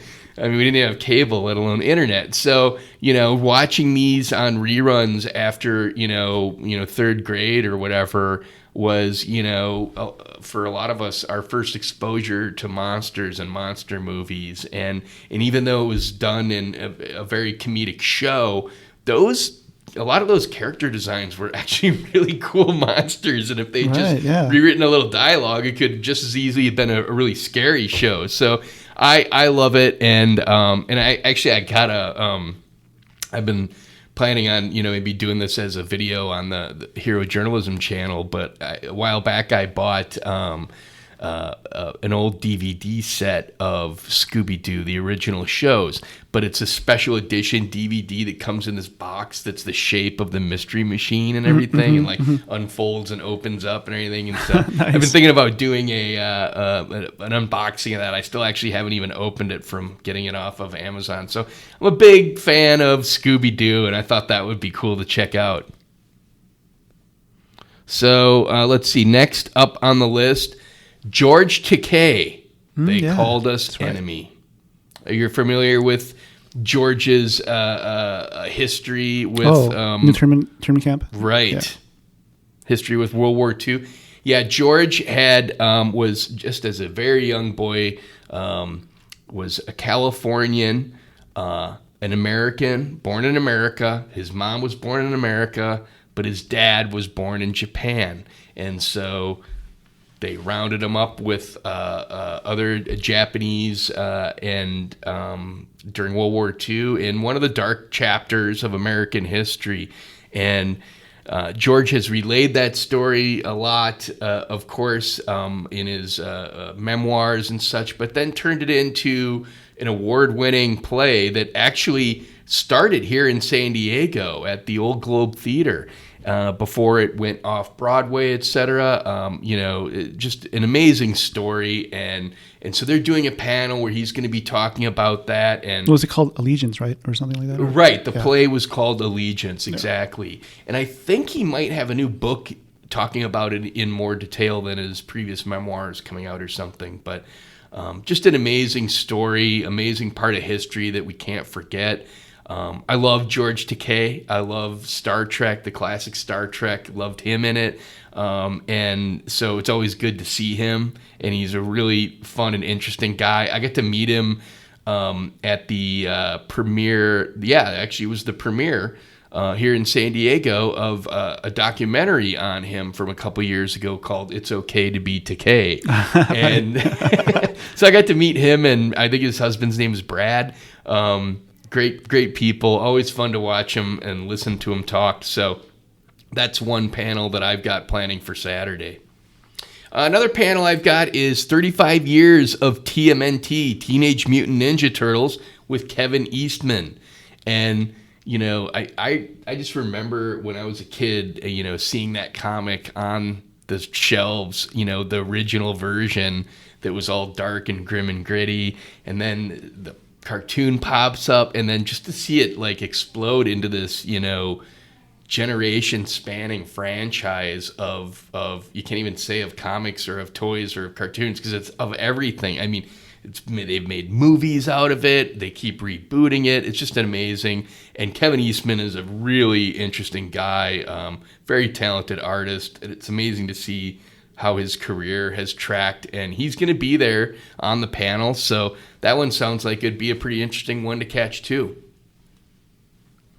And that is my, and then the final panel, at least that I've got on my list here, my initial list of panels for Saturday is the 80th anniversary of Archie Comics Superheroes. Did you know that Archie Comics had superheroes, Aaron? I did not. Yeah, it's I love comics. You mean like them as superheroes? Or no, okay. No, just the Archie Comics publishing okay. brand. Okay, got it. Right. Okay. I know it's like kind of confusing, though there might have been some comic book stuff they did within the Archie world per se, but no, it's under titles such as Blue Ribbon Comics.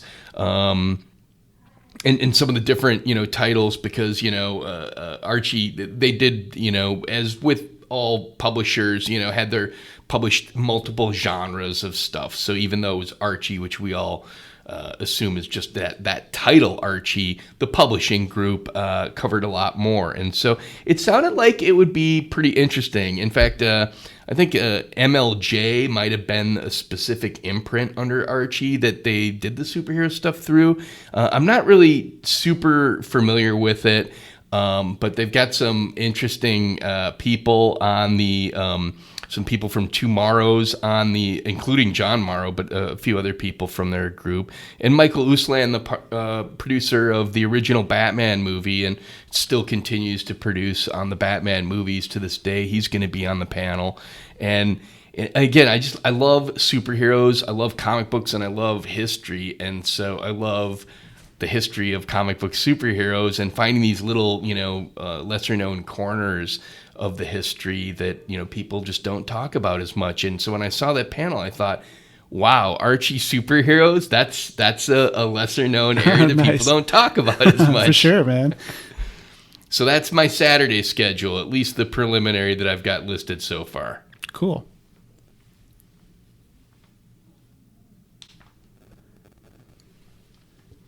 All right. For my Saturday, starts off with a bang. The Expanse. Oh, yeah. So I'm looking forward to this panel. After all that drama that this show has gone through, after being dropped by Sci-Fi and then being picked up by Amazon, it's like, wow. Yeah. I'm just glad that they have a panel here at San Diego Comic-Con. All the stars are going to be there. And this will be my first panel about The Expanse that I'll be going to. My friend Michael P. He contributes to Friends of Comic-Con. He's a huge Expanse fan, so he'll be here. So it'd be awesome to see him, and so yeah, The Expanse. It's one of those shows where I think it's one of those shows that come by every once in a while that just blows your mind. Mm-hmm. Have you watched it? No. Oh, yeah, check it out. But I want to. That's outer space exploration and stuff, right? It is. Yeah. I love sci-fi and real sci-fi. Yeah. I'd say that in quotes, but when they're out in Right. spaceships, not just we're talking about the future and stuff like, which I love as well. But you remember the grittiness of like Battlestar Galactica, the new one? Yeah. It's like that, but I think a little bit more. Oh, love it. Yeah, and the writing's top notch, Mm-hmm. acting's top notch. You get pulled into it. It's so bingeable. It just once you start watching, you just can't stop. And how many episodes did they do before Sci-Fi canceled it? Oh gosh, I want to say they did 2 seasons worth. Right. Okay, that sounds familiar. Yeah. And as you said it's on Hulu now? It's on Amazon. Has that started yet then? Yeah. The third season's in the can. It's already been on there for a while. Oh, okay. So And they must have a 4-season plan if they're still bringing it to Comic-Con, right? It's dropping later this year. Oh, wow, that's fantastic. That I know how often it is that sci-fi and comic fandom, we get our stuff canceled, and to see, a beloved show come back on another avenue, that's so amazing. It is. And this show's, I think it won the Hugo Award. So. Oh, wow. Yeah, it's a top-notch show, man.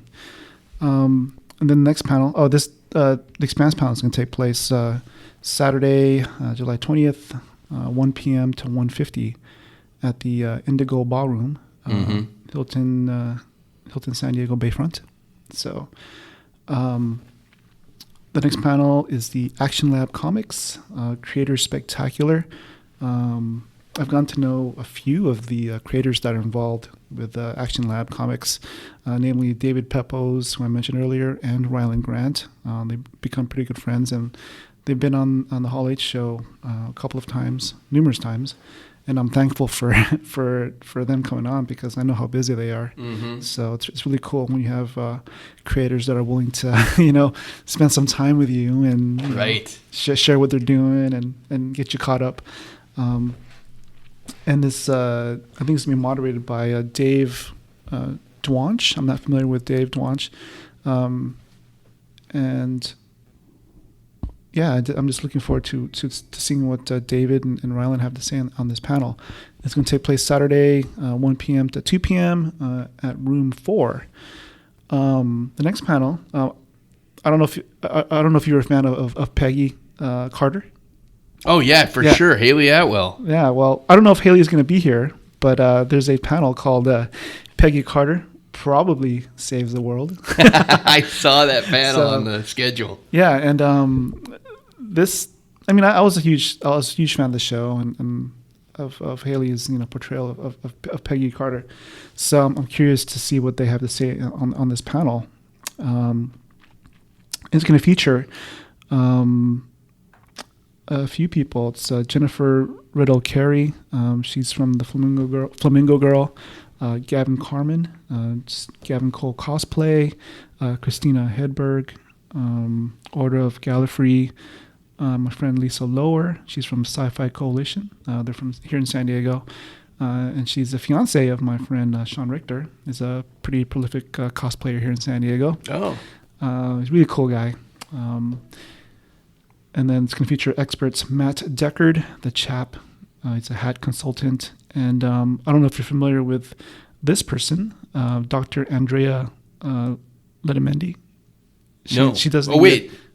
Yeah, continue. Yeah, she's a psychologist. She's she does the I think the Arkham. Yeah, I know what you're talking about. What is it called though? It's Arkham Asylum or Arkham. Oh, it's like the Arkham Sessions. Yeah, or yeah, something like yeah, that. Yeah. But those are really good. Yeah, those are good. Those are fantastic. So yeah, she's going to be on this panel as well. There's a whole bunch of people. Gigi Milton. She's a costume designer from Marvel's Agent Carter. So okay. That's pretty cool. And it's going to be moderated by Dawn M. Bourne. This is going to be Saturday, 1 p.m. to 2 p.m. at the Grand 10 and 11 Marriott Marquis San Diego Marina. The next panel I want to talk about features my good friend. I mentioned the International Mobile Film Festival earlier. Mm-hmm. Well, the founder, Susan Botello, she's going to be doing the mobile filmmaking, how to make a movie using a smartphone, tablet, and GoPro. So mobile filmmaking is just, I think it's definitely becoming more popular now, especially with bloggers and vloggers and people on YouTube.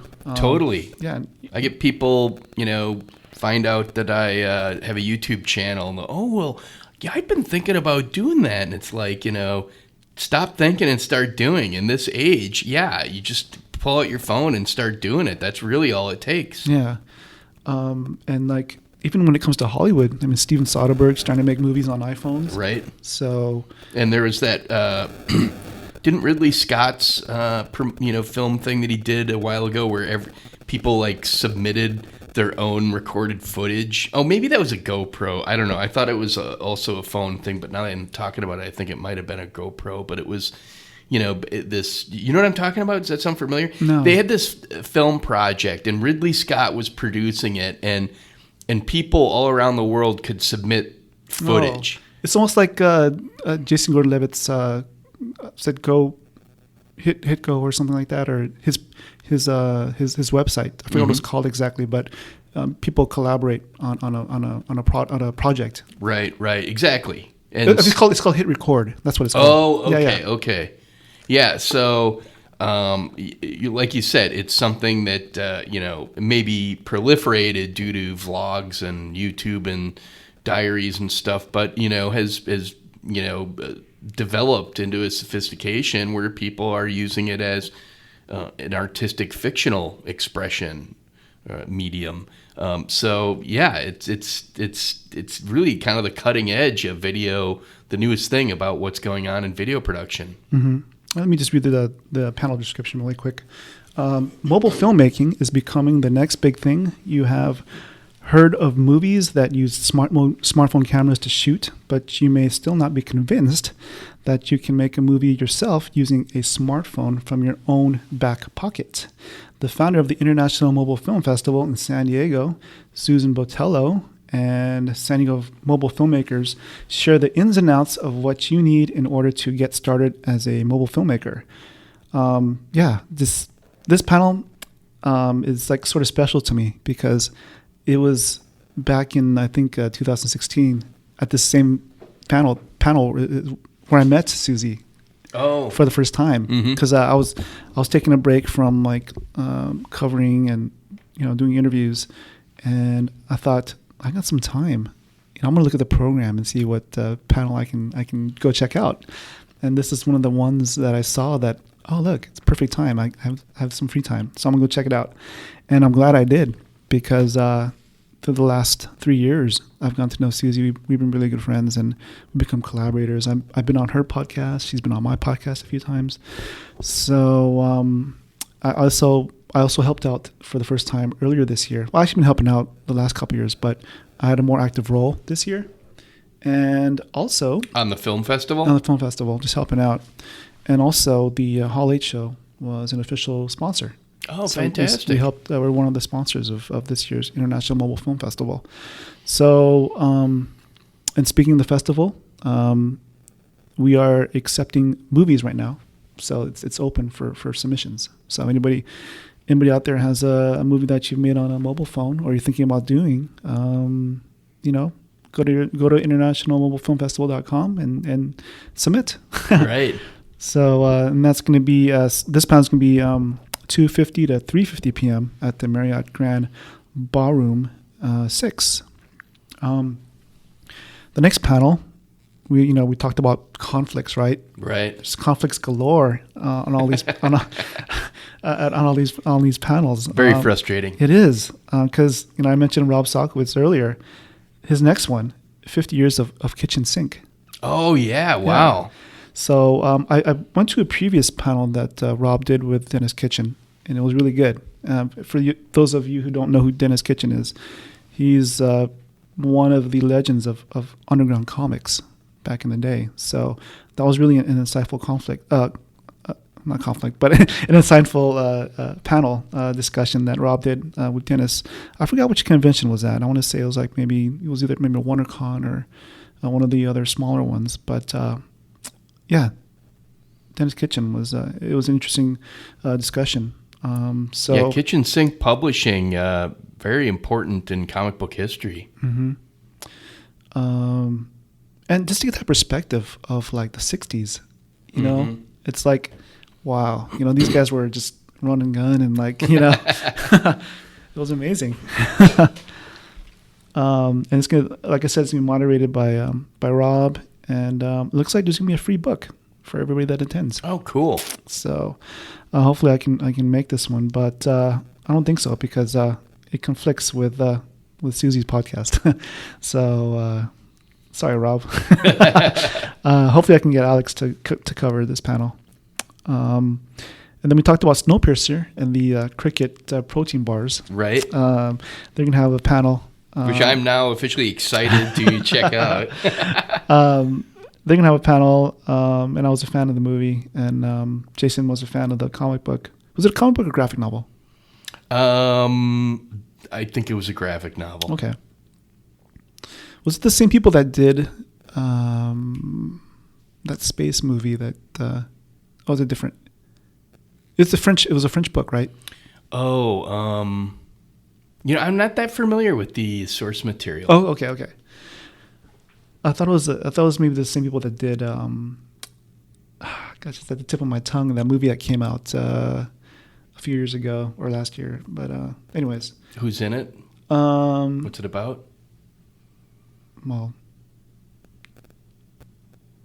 Anyways, the name escapes me, so I will give you the name if you could tell me anything about the movie other than it was a sci-fi movie that came out a couple of years ago. Valerian. I thought it was Valerian in the... Yeah. Okay, yeah. So you're talking about, I believe it's Mobius. Was it Mobius?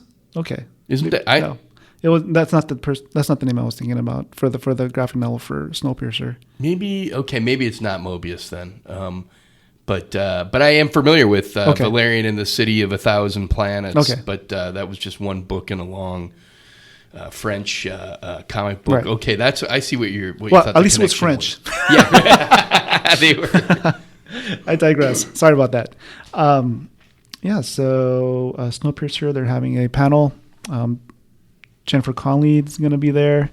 Debbie Diggs, Allison Wright, Mickey Sumner, Lena Hall, Stephen Ogg. And showrunner Graham Manson. So it's going to be a TBS production. This should be pretty interesting. It's going to be Indigo Ballroom, 3 to 3:50 at the Hilton San Diego Bayfront. And again, conflict. But at the very least, I'm going to stop by the booth and get some cricket protein bars. Awesome. This next panel on Saturday, I don't know if you ever watched Sci-Fi's The Magicians. I have seen little bits of it. It's really far out there show. It's definitely not for kids. But I mean, the reason I never watched it before until I was working a booth last year. I was working a booth for Bobby Rubio. He's from San Diego, but he works for Pixar as a story artist. But me and Alex are working, and then all of a sudden this guy comes up, right? And he buys some prints from us. And then I hear some people talking, in the background, and they go, "Hey, that's Rick Worthy from The Magicians." And I'm like, "Who's Rick Worthy?" So I had to look him up really quick, and then so I after I thanked him for buying the prints, we talked for a little bit, and so yeah, I met Rick Worthy from The Magicians working at a booth last year. He's an actor. He's an actor. Okay. And he was walking around. He was wearing like a Black Panther suit, and I think I just thought it was so cool of him just to be walking around and buying artwork, from an artist. Right. I thought that was pretty cool. Mm-hmm. So, needless to say, I ended up binging the first season of The Magicians a couple days later after Comic-Con. Oh wow! So yeah, it was pretty cool. So I ended up watching a few more of the seasons. I'm not fully caught up, but yeah. So I'm planning to check out the Magicians panel. So it's gonna be at the Indigo Ballroom, Hilton San Diego Bayfront at 6 o'clock. And oh crap, conflict. Oh no, another conflict. So maybe I may not be able to make it, but the panel that it's conflicting with is comics and comic convention historians, the next generation. Oh wow! So this panel is going to feature publishers, artists, writers, convention producers, distributors, historians, fans, and exhibitors. My friends Matt Dunford, he's the current chairman of San Diego Comic Fest, but he's also the president of Little Fish Comic Book Studio here in San Diego, along with Alonzo Nunez. He's the CEO and founder of Little Fish Comic Book Studio. And I mean, the one main reason I want to attend this panel is because, the state of comic books, is there's so much that I don't know. And I was at a panel. I moderated a panel recently at the San Diego Festival of Books, and Alonzo and TJ Shevlin. Yeah, they did a panel after me. And they're just TJ Shevlin, of course, we know from the San Diego Comic Museum, right? From that was run by IDW. He's also working at Super 7 now. Super 7. Yeah, it's a little shop here in downtown San Diego. Okay. They sell some pop culture apparel and products and stuff. But yeah, TJ and separately, TJ is like one of the most knowledgeable guys I know about comic books and pop culture. And I don't know Alonso too well, but I sat in on that panel, both of them together. They were riffing off each other. It was like incredible to watch. I want to get them both on a podcast together. That'd be amazing. Definitely. But anyways, both Alonzo and Matt are going to be on this panel, and Mike Royer is going to be on this panel. Oh wow! Yeah. So Mike Royer, if our audience doesn't know who he is, he has, he's one of those guys, those industry guys from back in the day from Disney. So and he's touted as Jack Kirby's favorite inker. Mm-hmm. So. And he's a hit with the ladies, right? He is a pistol. I love Mike Royer. I've met him once or twice, but it was really at the last Comic Fest where I actually had a chance to talk to him. I just caught him at the right. I talked to him a little bit earlier that weekend, and then he was just kind of, plopping down on a couch in the lobby or whatever, and I was doing the same thing. Ended up having a lovely conversation. Nice, Such a great guy. That's awesome. And yeah, that's pretty much my Saturday. But a couple of conflicts there, so it's unfortunate. It's never easy. Yeah, and I only had a chance to go through the whole program once. Yeah. I bookmarked a bunch of stuff, and then I filtered again what I bookmarked. And this is what, this, like Jason said earlier, it's not set in stone. Things may change. When you're looking through the guide, do you look at just the panels first, or do you look at everything? Well, I go through the expanded view, so I can kind of see if I know people that are on that panel as well. Because that helps influence if I'm going to go to that panel or not. Right. So, geez, then you really got a lot of scrolling. Yeah, for sure. Well, good thing I'm not doing it on my phone. Well, the first time I started going through it, I realized I was looking at everything. Well, okay. Well, just to sort of backtrack a little bit, they released the program one at a time by day. Right. So I didn't go through it all at once when everything was up. So it wasn't too bad. It wasn't too much the first time.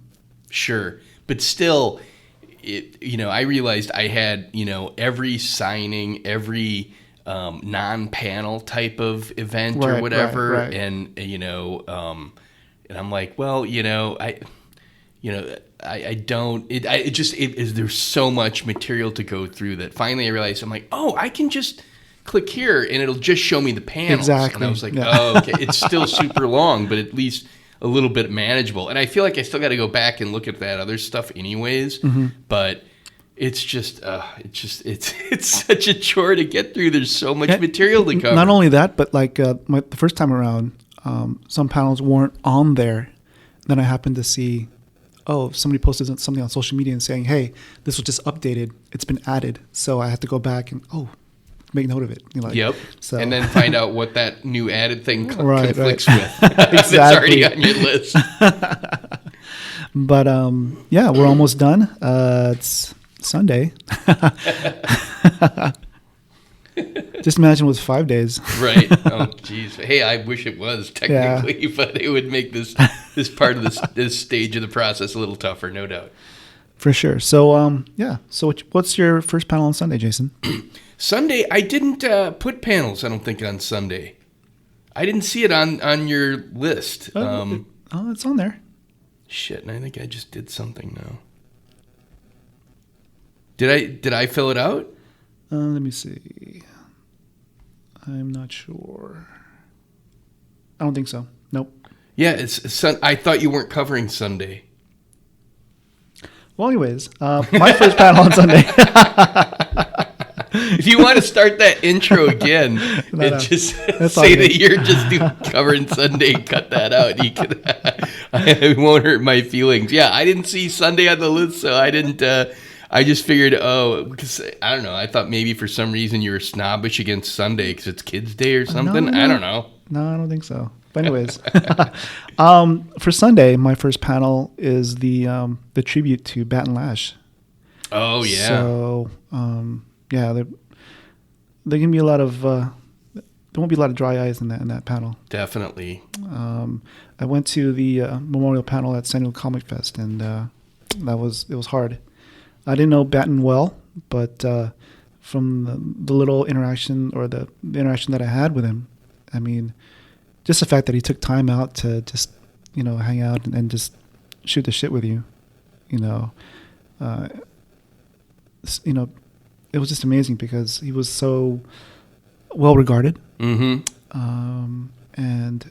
best dressed person at conventions. I always called him the best dressed guy in comics, right. and I remember seeing his booth, and I think his biggest comic or his biggest claim to fame or the people. I'm sorry. Bring out of water. His biggest claim to fame, or that thing that people know him for, is Supernatural Law. Yep. Wolf and Bird Supernatural Law, I think it was also called. I think Wolf and Bird, Counselors of the Macabre. Oh, okay.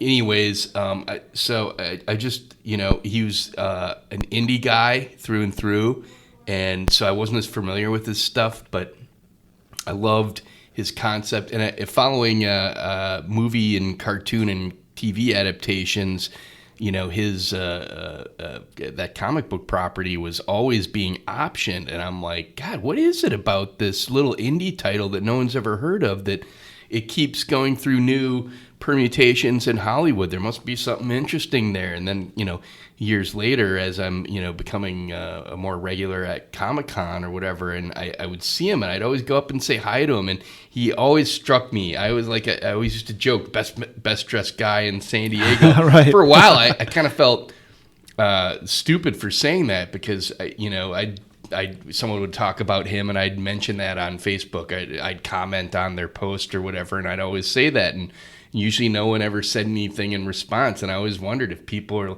why does he always say that about his, whatever?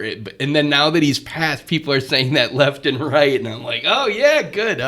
It just made such an impression. He's just so elegant and refined, and just a really interesting person. Again, I probably knew him less than you did. But I would stop at his booth every year, and I would, go up to him and say hi, shake his hand or whatever. It was amazing. He was always willing to talk to you. Oh, such a sweet guy. Yeah.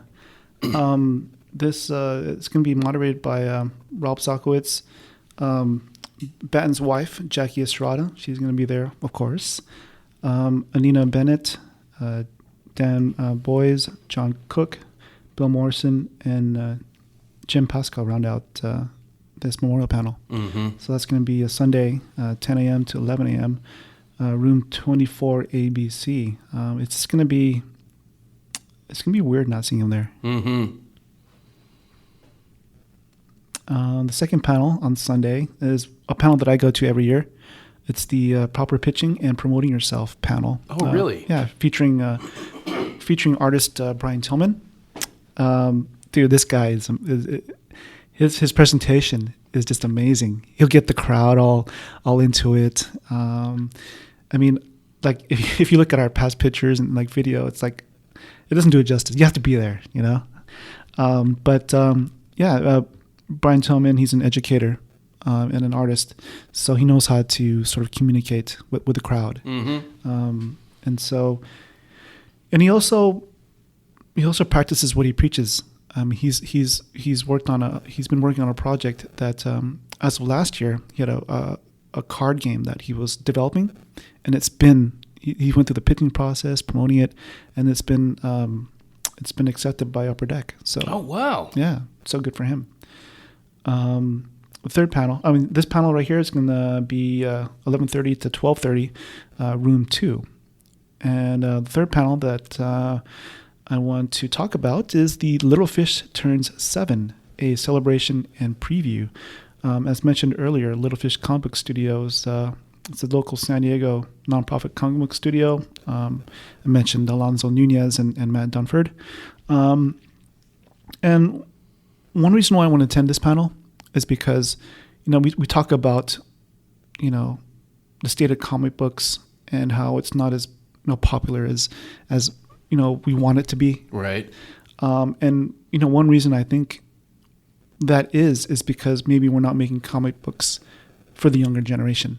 Mm-hmm. And what Little Fish Comic Book Studio, what they're doing in helping to promote the creation of comic books for kids, mm-hmm. I think is important. Yeah. Because you're making you're building a new fan base there. It's like you watch professional wrestling, and you kind of wonder, wow, it's still popular. Yeah. And then you have to ask yourself why. It's like mm-hmm. because the people that were fans of pro wrestling when we were kids, they're bringing their kids right to watch it. Mm-hmm. So we need that same thing for comic books. Definitely. And they do a lot of community work. They do. Educational classes. A lot of it's free. Just great work. Right. So I encourage our audience to go check out this panel featuring Little Fish Comic Book Studio. It's going to be 1:30 to 2:30 in room 23 ABC. I went to this panel last year. It's the Super Asian America panel featuring it's usually featuring a few Asian Americans on there. Last year's discussion was pretty heated. Really? There's a lot of shit. Well, because we had like the whole Iron Fist thing, and like whether Iron Fist should be Asian or not. Just because. And so this is a pretty interesting subject, because as you see in pop culture these days, you're starting to see Asians becoming more prominent. Like especially with like shows like Fresh Off the Boat, and I don't know if you watched recently Always Be My Maybe. No. Oh, you gotta watch it. But I saw the commercials for it. Yeah, it's a really good movie. Crazy Rich Asians, So, I think Asians are starting to make some inroads in pop culture now. I just addressed this in a video recently on the announcement that Marvel was casting for Mandarin.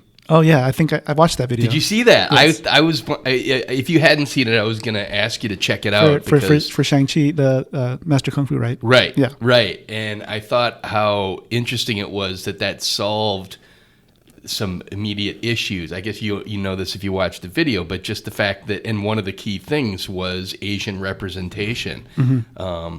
But there's a few other things that it solved too, such as I think he's going to be Shang-Chi's father, which was an issue, a thorny issue. Let's just leave it at that, I guess. But and a big thrust of that video was the fact that this is a step that Marvel had been wanting to do. They'd been wanting to get to a place where they're bringing out more of their Asian characters, but they a little bit under, I guess, stress to try and, part of it's you got to already establish franchises. You're trying to start with your heavy hitters or whatever. But now we're to that point. We're starting to phase out, no pun intended with MCU phases, but phase out some of those more prominent heroes. And we're starting to get some of those maybe lesser known characters. Shang-Chi, I think, is a little bit lesser known outside of like comic book circles and such. Yeah. And this panel features Andrea Walter from MT by Design, C.B. Lee, Not Your Sidekick, Wesley Chu, The Lives of Tao, Alyssa Wong, Overwatch, Jake Choi, Single Parents, and Vinny Chibber, The Red Line. And it's going to be 2:45 to 3:45 in room 5AB. It was a packed house last year, so. Oh yeah. Yeah. It seems like this year. Well, I'm sure also previous years. It seems like San Diego Comic-Con is making an effort to showcase a lot of diverse panels. So case in point, the last panel that I want to showcase is called Super Abled: Disability Representation in Comics, Movies, Games, and More. It features my friend Travis Rivas. He spearheaded this anthology that features people with disabilities. He himself was born with a limb difference, so this project was near and dear to him. It was called Super Abled Comics, and so I'm glad that he's able Your attention, please. Oh. The library will be closing in 30 minutes. Scared the shit out of me. And computers will shut down in 15 minutes. I'm like, is this Space Odyssey? So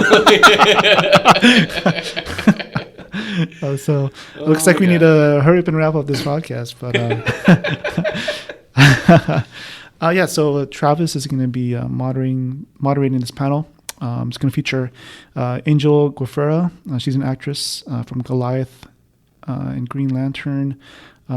Jay Justice, he's a co-founder of LGBTHQ. Trace Wilson, author of Uniquely Me. Sarah Tuberly from Disarming Disability podcast. And Jennifer Kretschmer, she's an executive producer, cast member of Monsters and Fables. So yeah, I'm looking forward to this panel and throwing my support in there for Travis. And wow, those were the panels that we're thinking about going to go check out. And there's there's a ton of other panels that I wish we could fit in. Mm-hmm. Yeah, the ones that you mentioned there sounded pretty interesting. There's several that you've mentioned that I might take a second look at as I start to kind of whittle down all these conflicting panels, which ones I'm going to go with. Right. I know we need to close out the show because we're probably going to get kicked out of the library soon. But I did want to do a quick thunder round with you. Sure. As being a owner of and operator of Hero Journalism, I found your videos pretty entertaining and educational. Thank you. I watched your video about Vision not being in Avengers Endgame. Myself, I'm a fan of Vision ever since I was a kid. And I wish he would have been in the movie as well. As you pointed out in your video, they will probably resolve what happened to Vision in the upcoming Disney streaming show. But if they would have added him to the movie, how do you think they would have done it? It's tough because they would have had to either skip over that rebuilding process of obviously when we saw him last in Infinity War, he had half his head ripped out when Thanos took the soul gem from his forehead, and there was a time in the what they're doing. If you remember when that happened, he loses all his color. Yeah. He goes from green and red to like gray and black or whatever. It's just like in West Coast Avengers. Right. Yeah. Right. Exactly. Yeah. So they're playing with that, and that was a period. And I forget what caused that in the comic books. I don't know if you remember that or whatever, but something happened to him that made him. I think it was. I think it might have been when he tried to take over the world's computers or something, and he kind of went bad for a minute, and then I need to read it again, but I do remember that storyline. Yeah. But the point is that was not just a costume change for a different a different look or something, like when Spider-Man got his black costume or something. There was that. Oh, what happened was I think Agent Ginrich. Henry Peter Gyrich. Yeah. I think they abducted Vision and they took him apart. So when they tried to rebuild him back again, something was lost. He was pasty. That's how he got the pasty color. But it also symbolized where he was at. It was obviously it's kind of weird because the basis of the character is he's like Spock. He doesn't really have much of a personality or whatever because he's this. Unlike instead of Spock being Vulcan, Vision is computer. So that's why he's, less emotion or whatever. But when this happened, when that change happened, he became even more colder and non-human and more computer, more analytic or whatever. And so it was something that they were playing with in terms of the character. Right. And so it's important. It's not just and so they're referencing that in Infinity War when, Thanos kills him and he turns gray or whatever. And so that's going to be the next step of the character. They're going to have to build him back, but then we have a new Vision that's changed. It's going to bring about some new story opportunities, especially between him and the Scarlet Witch. So it's just too much to cover unless you just have him come back and you just don't explain it, and then you say, okay, in the TV show we'll do flashbacks, which I think would work. I actually think the first episode, or maybe I was going to say the first season, that's probably too much, but the first episode should actually take place between Ultron, the first appearance, Age of Ultron, the movie Avengers Age of Ultron was the first appearance of Vision. And then Infinity War, they should do the first episode taking place, and build the Scarlet Witch and Vision's relationship, and then flash forward to him dying and trying to be rebuilt, because that's one thing I really lament and regret about that character is that he was such a small part of the Avengers that he didn't really get that much characterization. We see his creation, and then we see him, in Infinity War, he's kind of comfortable and in his own skin, hanging out with the Scarlet Witch. But that progression actually would have been pretty central to enjoying that character, because that's really what, if you look at Spock, if you look at Data, and you look at Vision, very similar commonalities there as far as this struggle to try and be human when they're not, whether it's because of AI or right. So I'm kind of glad they didn't force that round peg into a square hole, because I kind of want to see it more developed. So I'm interested to see what they do with the show and how they develop it. And I'm glad they didn't push. And it was already a 3-hour movie, or it was even more than that. I don't know, but 3 hours into So what are you going to do? You're going to either have to cut 10 minutes of material out or add another 10 or 15 minutes to it. So it'll be. I just think it's such an amazing thing that we're going to get a TV series out of those two characters, and so we finally will have a chance to really let that character grow and breathe. Right. Your expert analysis of Mysterio's powers in your recent video for Spider-Man: Far From Home was pretty spot on, I think. And you recorded it a few weeks before the movie actually came out. So. I loved your knowledge of Spider-Man history, both in comic books and in the animated series. You sort of interject that in that video. Now, I'm curious, if you had access to the same hologram technology from the movie, what would you do with it? Well, I've always loved, surreal and trippy and mind trip types of stories. And so I think that's what kind of drew me to Mysterio as a character. I think there's probably lots of other characters that we could name that, have a similar type of surreal or illusion-based, mantra to them, whatever, their motif. Right? That's what I was looking for. Sorry.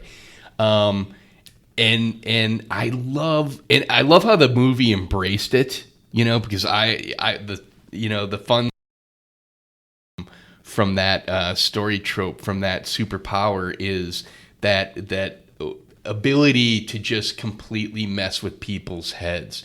And, it's like the core of the character, because if you look at the costume, he's got this fishbowl head that has nothing inside it. And if you look at a lot of the artwork, there's been different ways to portray that. Like some people will have it like the movie kind of had it like it was filled with smoke, swirling smoke, which is cool. Yeah. But in a lot of the comics, it just is glass. It looks like it may be clear even, but you just don't see anything inside it. And so it's weird. And so it's where his head should be, but in a way it looks like there's nothing there. So right there, it starts out with like this paradoxical weirdness, and then it just grows from there through those illusion-based powers, famous covers of, 5 or 6 Mysterios all about to pound on Spider-Man, and him trying to figure out which one is the real one. Spider Sense, help me out, So was it the Peter Tingle, or what was it called? Peter's Tingle.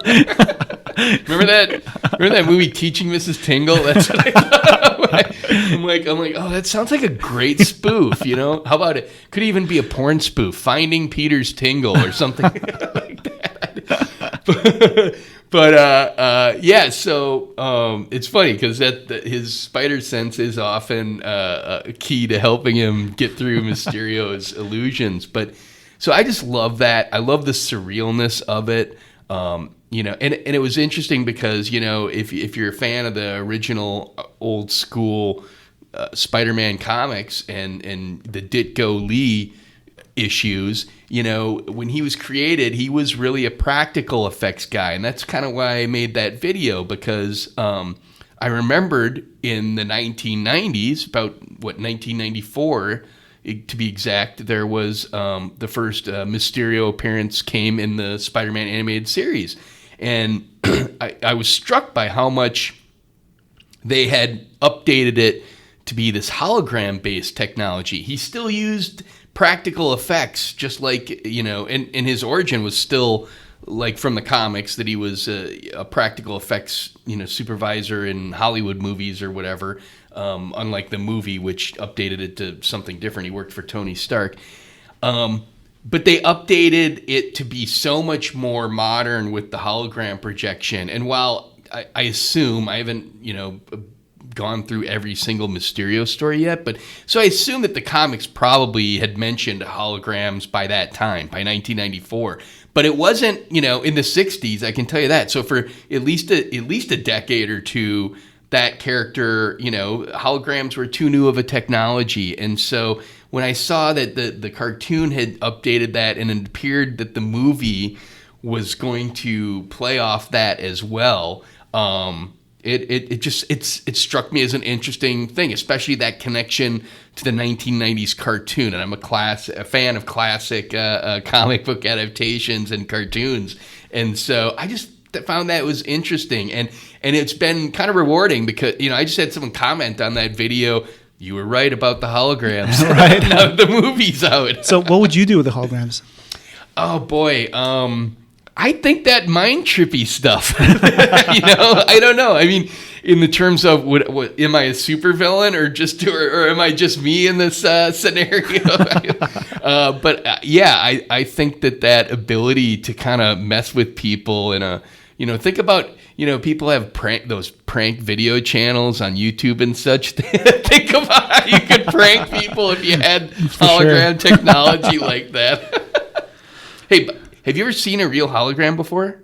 No. Like a 3D hologram? I haven't. You know, I just watched this video on a video game channel that I'm a big fan of called Re-Res, and they did a video on Time Traveler, a video game from like 1991 or 3 or 4, right around there, early 90s.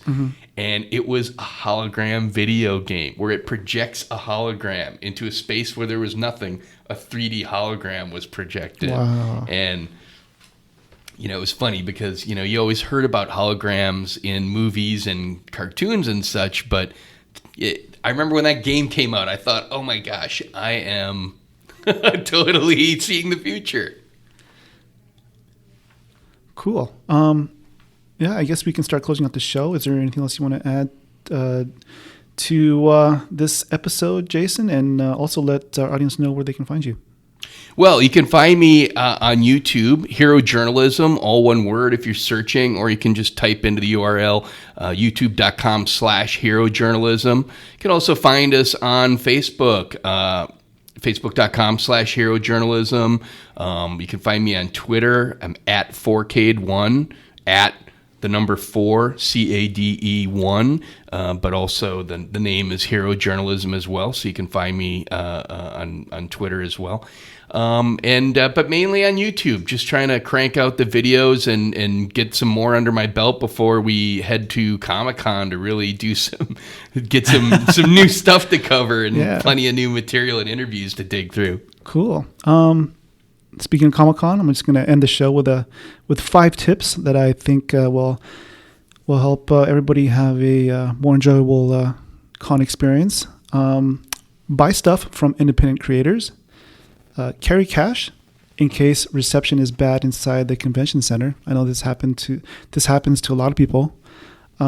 Be kind. I think it's also important to stay hydrated. I mean, especially for myself as a content creator, you know, I'm always running around. Oh yeah. You know. Sometimes I don't even eat. Yeah, exactly. I've actually been through a con and gotten to like dinner time and realizing I haven't even eaten that day because I'm just rushing out the door rather to try and get there in the morning. And then once you're there, it's like I'm not, you know, stopping to eat. I'm just going from panel to panel. And so you all of a sudden realize, oh my gosh, I'm dangerously hungry. I mean, I might like pass out right now if I don't get some nutrition ASAP. Yeah, you know, talking about places to eat at Comic-Con can be a whole discussion for another panel. Right. And my final tip is to have a plan B, C, and D. Do your research. You know, it's important because sometimes, you know, you may line up for a panel and it's too long. That's one of the things I like about the Hall H podcast, because you guys are always talking about tips and stuff like that, and it's funny. And you know what? I've actually picked up on a few of them. For one thing, I'll say this. Today I'm wearing a brand new pair of shorts I just bought for Comic-Con. That may sound silly to you, but they're like this super dry material and super light and airy. And it's like one of the things about Comic-Con is, even though we are here in lovely San Diego, when you're in the con and running around all day, you're getting hot and sweaty. And so, to dress appropriately, comfortable shoes, very light clothes. If you're going to be there until the evening and worried about it being cold, pack your hoodie in your bag or something. But it's like I've been thinking about the con and trying to be, get prepared and everything. And another thing that I did, which is straight from Hall H, is this year I am way ahead of schedule as far as getting into Comic-Con fitness. I've been a lot of times it sneaks up on me and I'm like, oh my gosh, I gotta get on a exercise program so that I'm not totally sore and in pain after 12 hours of walking around and everything. So I've been hitting my bike almost every day for almost a month straight now. And That's I'm like, awesome, man. I was thinking about it. I was like, oh, Aaron will be proud. And it'll be definitely my best year as far as planning ahead for that. Cool. Comic-Con fit, brother. Yeah. And on that, we'll end the show. Thank you for listening to the Hall H Show podcast. And thank you to our special guest, Jason Lethert, for coming on our San Diego Comic-Con 2019 preview episode. We love putting the spotlight on independent pop culture and comic book creators. If you have a suggestion for a potential guest, please let us know. You can find this podcast on iTunes, Google Play, Stitcher, iHeartRadio, TuneIn, Spotify, and our website, hallh.com. If you believe in our mission to be the voice of independent creators, we would appreciate a rating and a comment on iTunes, hopefully 5 stars. And please spread the word on social media using the hashtag HallHShow. Peace, cheers, and please make it a point to visit Artist Alley at all the conventions you plan on going to this year. And see you at San Diego Comic-Con.